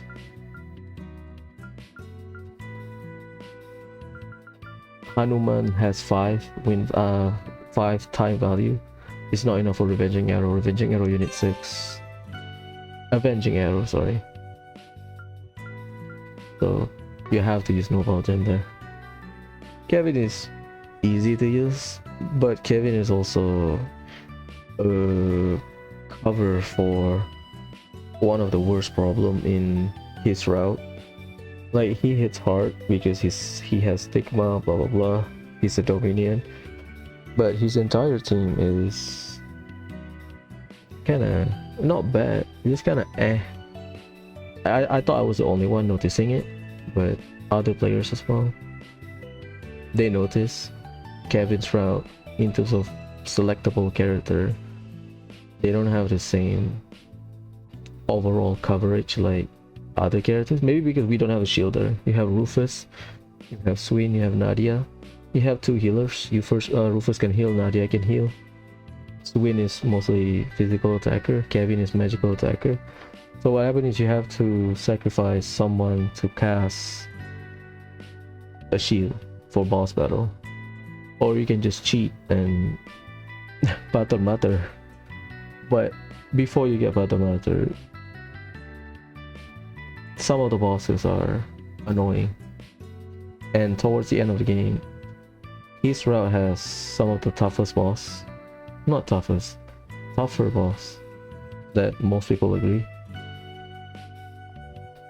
So maybe Pater Mater will save a bad composition like this. It's not bad, I mean it's just you are lacking. You have two healers that can heal, but you lack like a natural shielder from their craft. You know, whatever. I'm surprised they don't give Rufus like a shield craft like uses platinum shield. Just change it to adamantine shield or some shit, I don't know. Because Judith has shield craft, right, in Coastal game. So I thought Rufus might adopt it, but I don't think he will. So you lack a natural shielder, so like I use Swin, give him like a shield art driver. And then before I get Pater Mater, just use it just in case we get one shot. But yeah, that's Kevin and some details about his teammate. Next is Mr. Rufus Albarea. Next is Rufus Albarea. This is nothing for me. Ah, spoiler, I guess. No, not really. Everyone will get one. You cannot miss Connect event. So you will get Altera, but you need to unlock Altera through a Connect event the same way you get Pater Mater in the previous game. You have to do Renne's Connect event. Altera is good, S-Craft power, a lot of regen, CP regen as well. All stats increase. It's just overall closer to Mare in terms of like stat spread. The S-Craft is nice. So Rufus will be my pseudo magical attacker support. This is nothing for me. His stats is decent in terms of art. So this line will be my throwaway line. I just use Caduceus to get space and he can heal, so what's not to like? If I want to, I can give him Cloto. Either way, I think Caduceus is fine because you can, if you recover allies, you get CP back. But if you want him to hit a little bit harder when your HP is going down, then Cloto is probably better. And you also unlock Shieldbuster, Battlelands. But I think Caduceus is better for now, at least for me. Here, 3 line, you get Auto Impassion Guard. That's it. It's difficult to get Auto Impassion Guard and Guardian with 3 slots. I tried. I thought I cannot do it. Unfortunately. So I focus more on his line here. Indomitability saves every win slot user in their drive line. And then because he has win slot in his extra line, so it's a lot easier to get Scrum Boost. But as always, I think I can push for Scrum Boost too, but I'd rather get Heavenly Fortune. Plaguebreaker is cool. So I use Gungnir here because his craft. I also use Gungnir on Kevin rather than Bandersnatch, even though you will spam S-Craft with Kevin. Why? Because S-Craft has cooldown. So I think the delay can be compensated by doing something else. So, well, that's just how I see it, unfortunately. The Gungnir is just generally useful compared to Bandersnatch. Can I change stuff? Maybe Caduceus with Cloto. Single element slot? Or if I don't like Gungnir down there, I can't. Okay, Hanuman is good. That's a single element slot? Hanuman is good. Hanuman helps.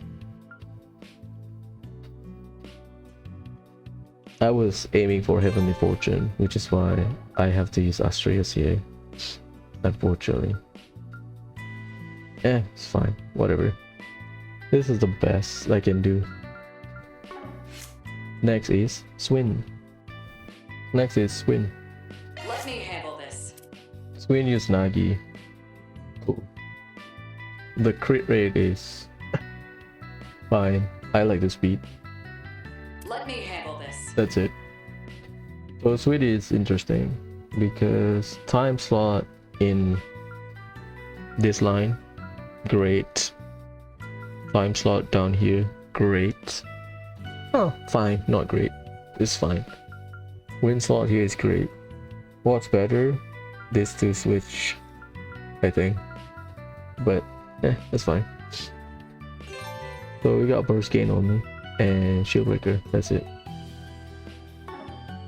Again, this is my throwaway line. I think I focus more on.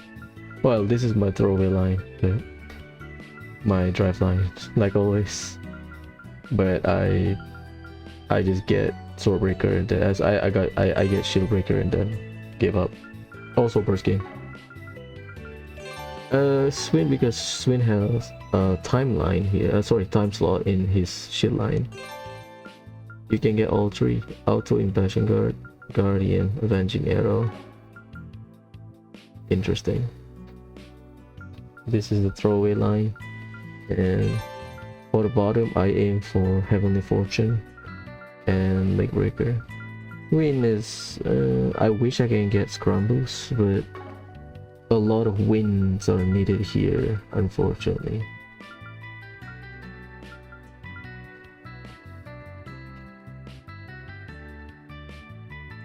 And I use Indomitability because Heavenly Fortune. If not, I have to use a water slot down here, which means I have to use something else up here, and I will not get burst gain.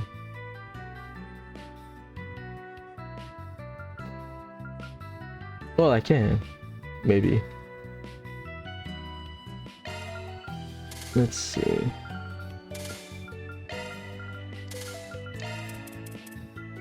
Skill set updated. I get avenging arrow, but I lose guardian. Yeah, doesn't work. Mr. Rundown Skill on set here. updated. You lose scrum boost because there's no win. You have 4 win, but that's the only win you get. Skill set updated. No scrum boost. Wait, whatever. Skill set updated. Skill set updated. It's fine. Swin is my shielder in this game, I think, because Nagi will complement him. I think you need a shielder unless you cheese the game.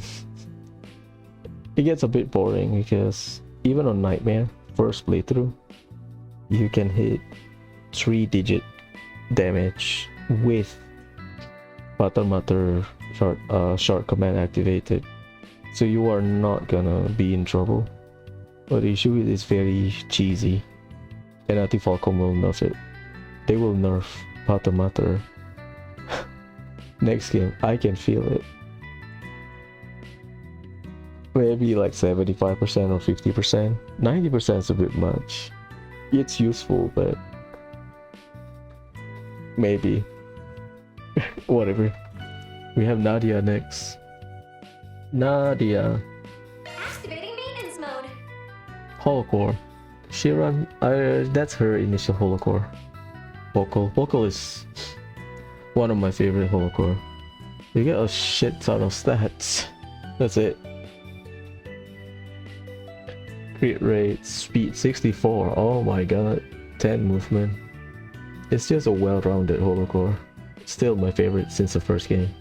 Activating maintenance mode. Nadia, she has 2 fire slots. Fine, I think. And I build her as a magic user. Apparently some people build her as a craft user and they feel like she's lacking. I thought since Reverie people have been building her as a magic user, art user, because that's what I did. Because her teddy bear accessory, I forgot the name, kind of implies that she's a fast caster, not like Toval level, but still shorten her casting time. So I thought that's like a clue of how she should be played.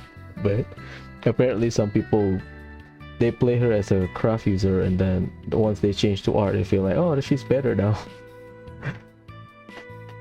Well, different people, different experience, but mine is always art user. So Nadia, she has 2 fire. Fire here is fine. Fire here is a bit complicated.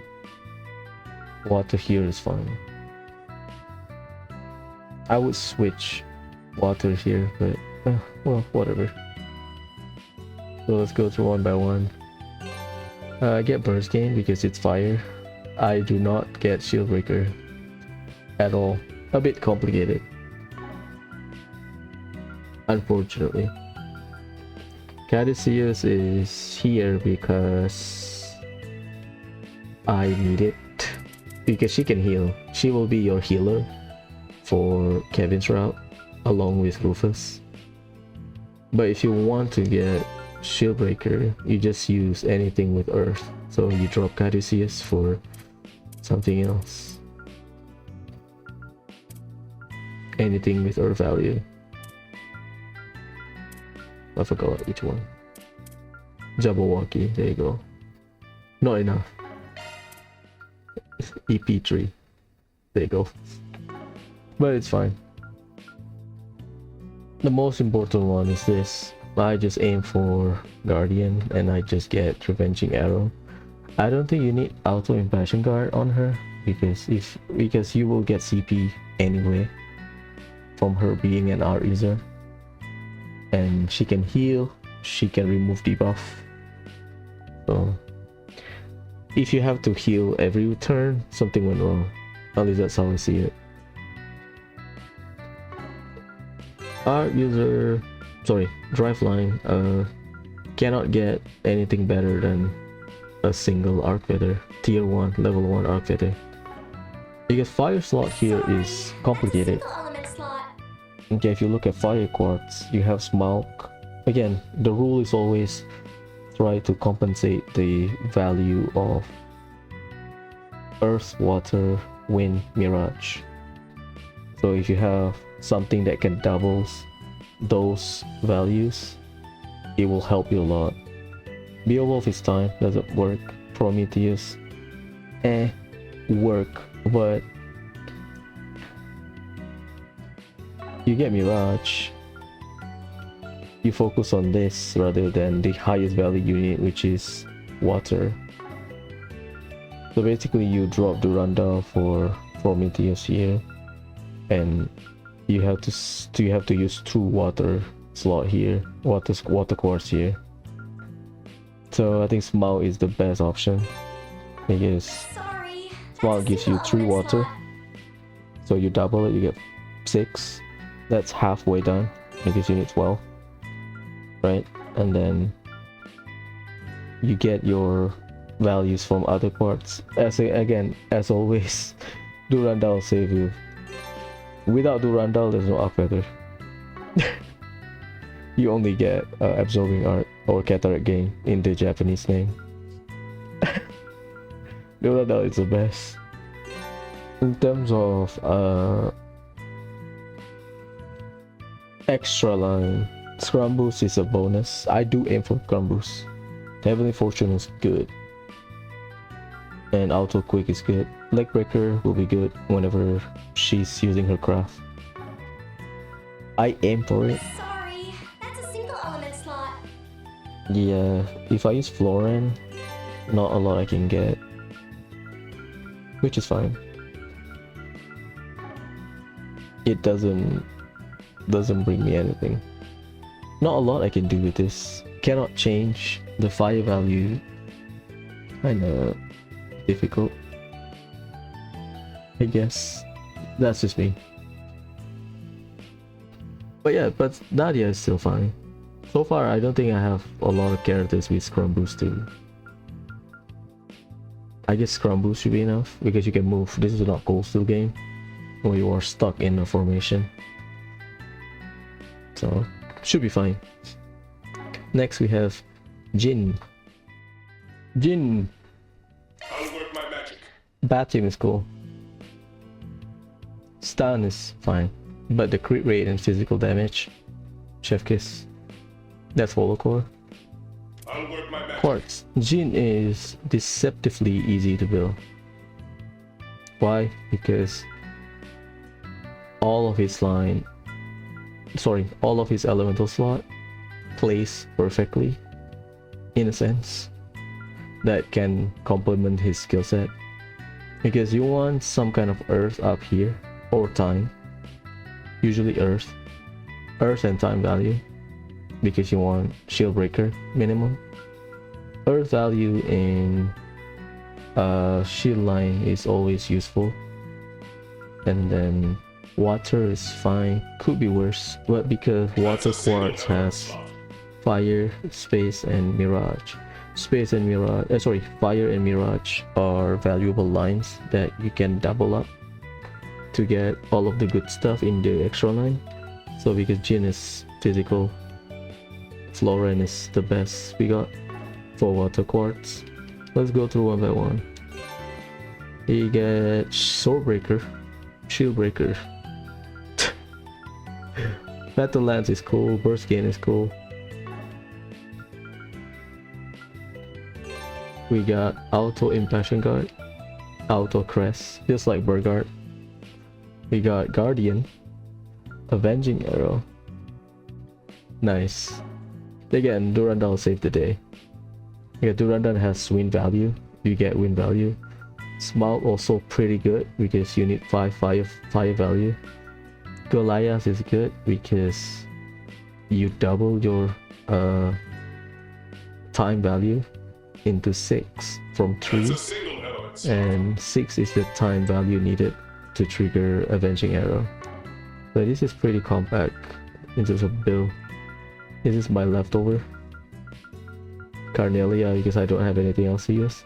My first Saphirul Gem. Why use it? Because I just want burst gain, and Jin is pretty bulky, so might as well. Extra line. We got Heavenly Fortune, Scrub Boost, Power Charger, Lake Breaker, Auto Forte, Auto Quick, Auto Crash. Great. Yeah, Jin is surprisingly deceptively easy because the amount of spread you get from every line except drive, pretty good.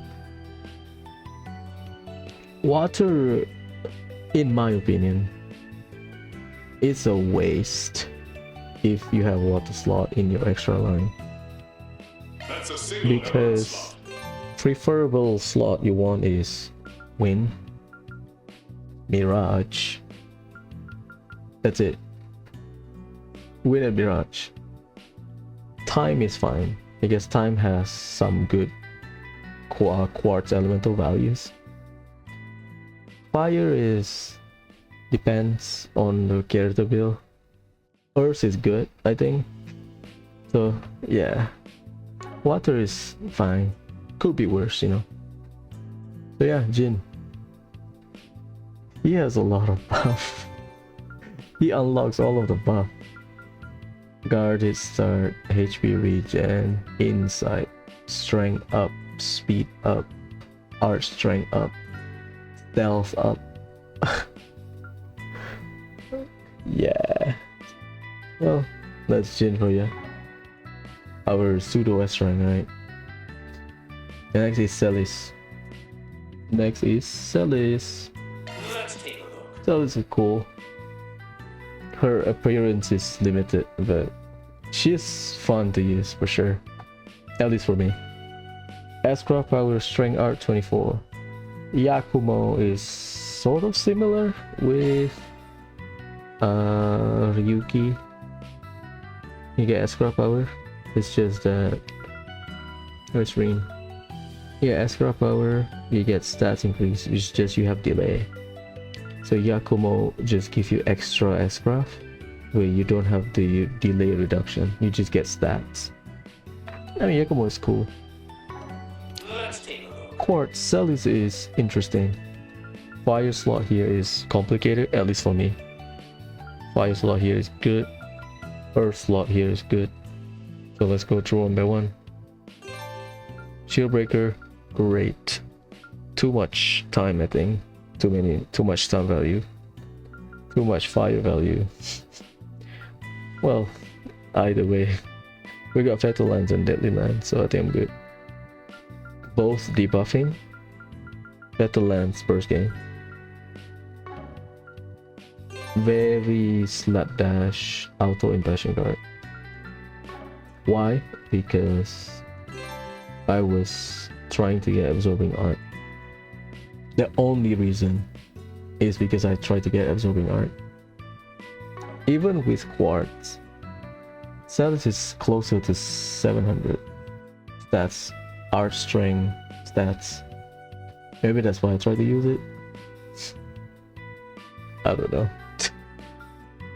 And then down here you get Scrum Boost, perfect because she has Earth. Power Charger is a bonus. Leg Breaker, Auto 40, Auto Quick, Auto Crest, perfect. No Heavenly Fortune. Too much, I think. Still a good spread, which is why I said any Earth slot down here, good because of the Quartz element. Yeah, that's a list. Leon. You're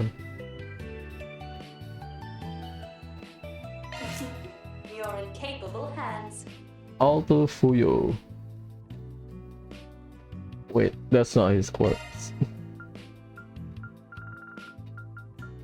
I think I gave his Holo Core to someone else. Strength crit rate. No one is better, I think. Even C3. I think I gave his... Oh, I have Loki. Enter I was leveling up, my bad. Leave everything to me. I usually give him a Loki because S-Craft power, S-Craft self-delay. Yeah, that's not a lot of option. Or you can give Loki to someone else and give him Frau, Cecilia, Edna. Whatever, it's fine. He's not available most of the time, so use what you have. I shall see to any maintenance. Leon is fun to build. Well, favorable to build. Space is fine. So water here is good. We get burst gain. Shield breaker. This is bonus. This is my throwaway line, I think. The rest are... We got auto impassion guard. I guess Leon hits hard, even though it's magic. He's a bit like Kevin.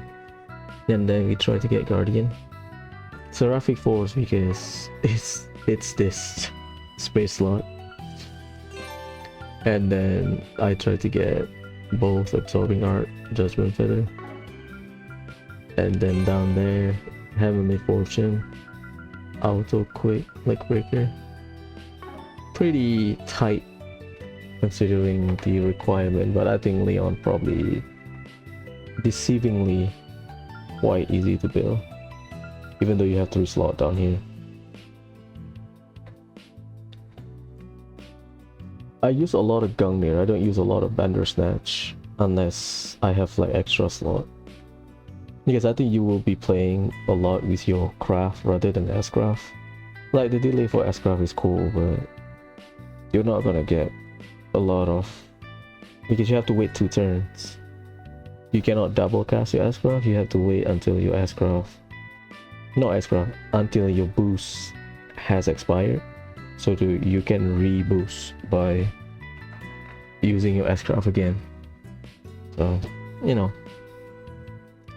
Next is Rixia. Rixia mau. Leave the adjustments to me. She got Alto Ryuki. which is Rean's holo core, but you know, kind of different value. She hits hard. I think this is the first game you can use her to full potential, because she doesn't appear in the second game, so you cannot like play around with her. Leave the adjustments to me. So now we can crank her up. Well, her Zypher technically. Executioner, Battleland, Shieldbreaker, as always. Very Slapdash, Auto Impassion Guard. I don't know why I get Absorbing Art. her art strength is not that high, but because this is a fire slot, so I thought, well, let's see for what I can get. Bread and Butter, Heavenly Fortune, Auto Quick Leg Breaker, Auto Forte. I thought I want to get Scrum Boost, but we are losing a lot of win value here. So you need like maybe Strike 3 or Crit 3 and some other Earth Quartz. Or Time Quartz like Gungnir. Complicated. Yeah, you know, should be fine. We got the important one. Rixia is cool, she hits hard. What's not to like? A lot more coverage than I thought. Well, this line is disappointing, but whatever. She can be like a good caster if you switch this slot. So it's Fire here, Mirage there. That's just me. Two more. Next is favorite of everyone. Well, most people. Shizuna. Shizuna. Let's take a look. Yakumo. Yakumo's cool. Just Ashcraft. I don't like cores like this. Sorry, holo core. It's just too straightforward. I take more stats increase. But maybe that's a balancing issue. Hey, we give you a lot of Ashcraft power. You cannot get anything else. Maybe. Maybe give her speed, maybe? Half of speed, 12%. I don't know. He's fine. Let's take a look. Lineup. Shizuna gets screwed over because water slot here. If she has water slot here, perfect. You can have another art user just in case if you get seal or something. But water slot here is whatever. If you don't like Sapphire Gem, you can use freeze to squeeze off some extra attack or strength, sorry.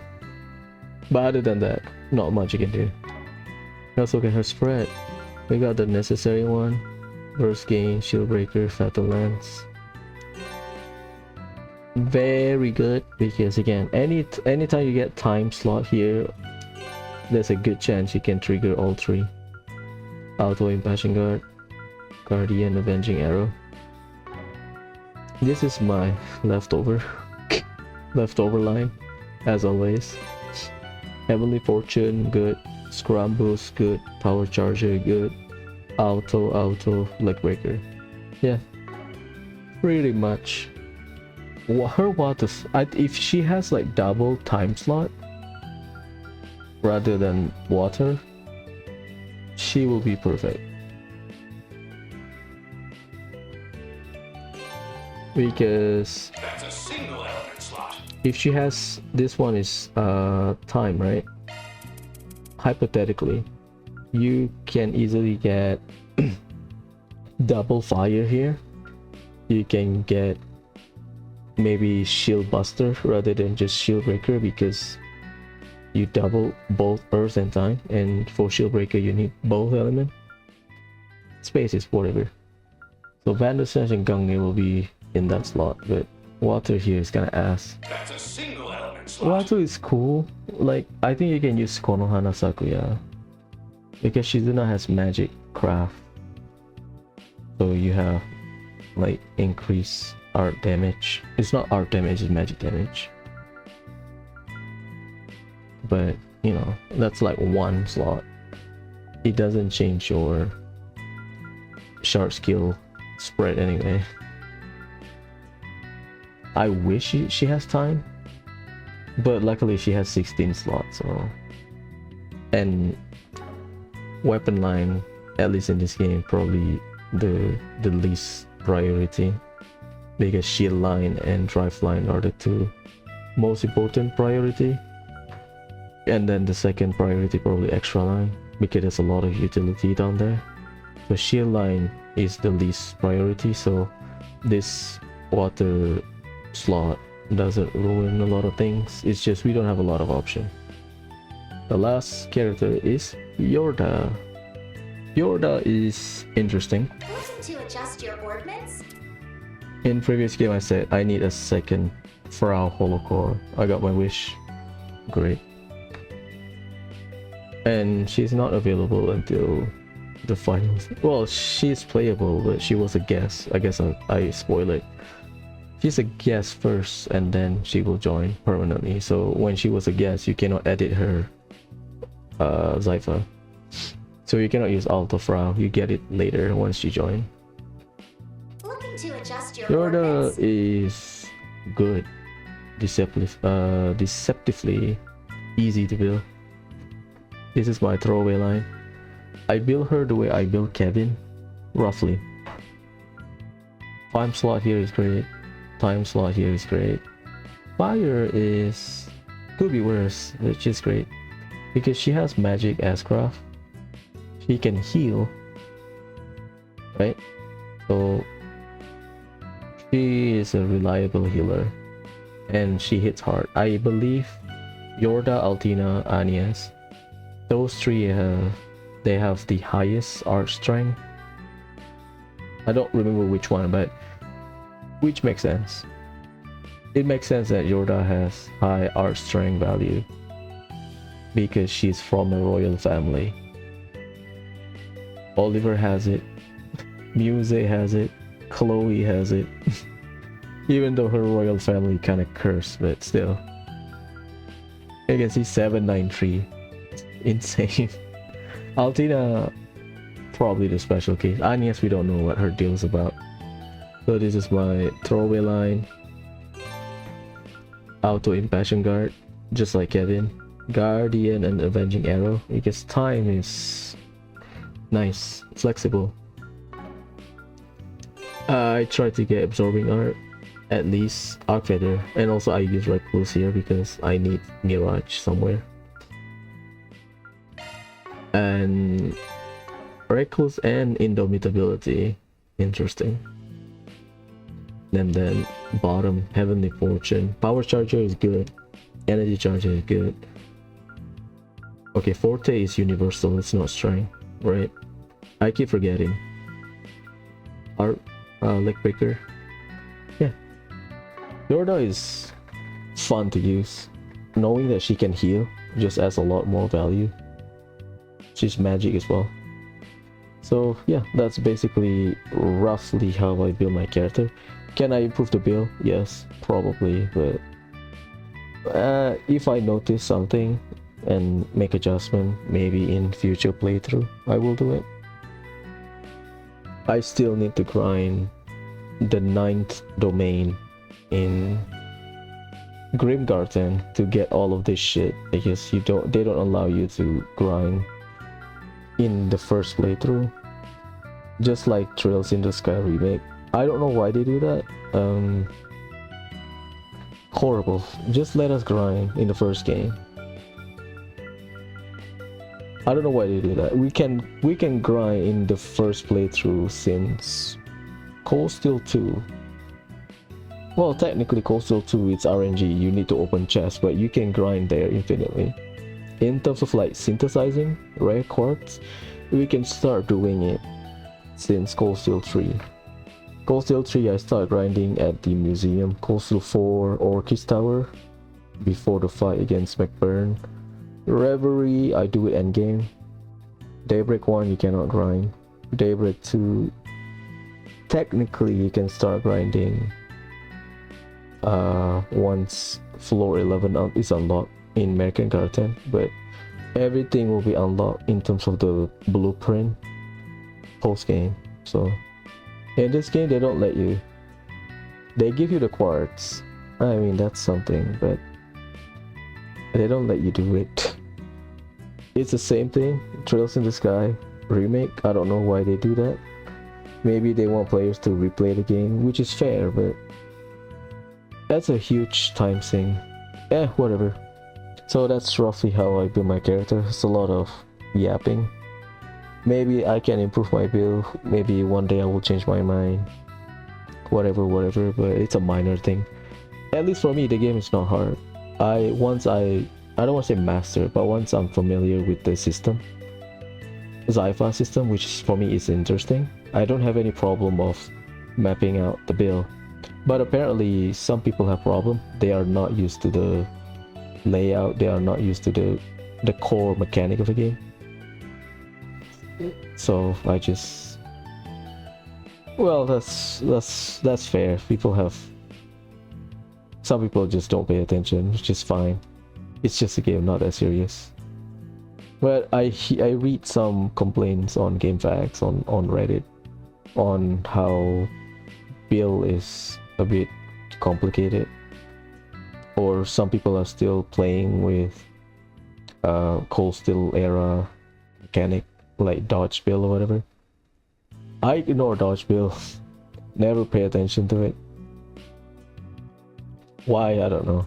I think because once I know how dodge and counter works, I was like, oh, let's just get used to the new playstyle.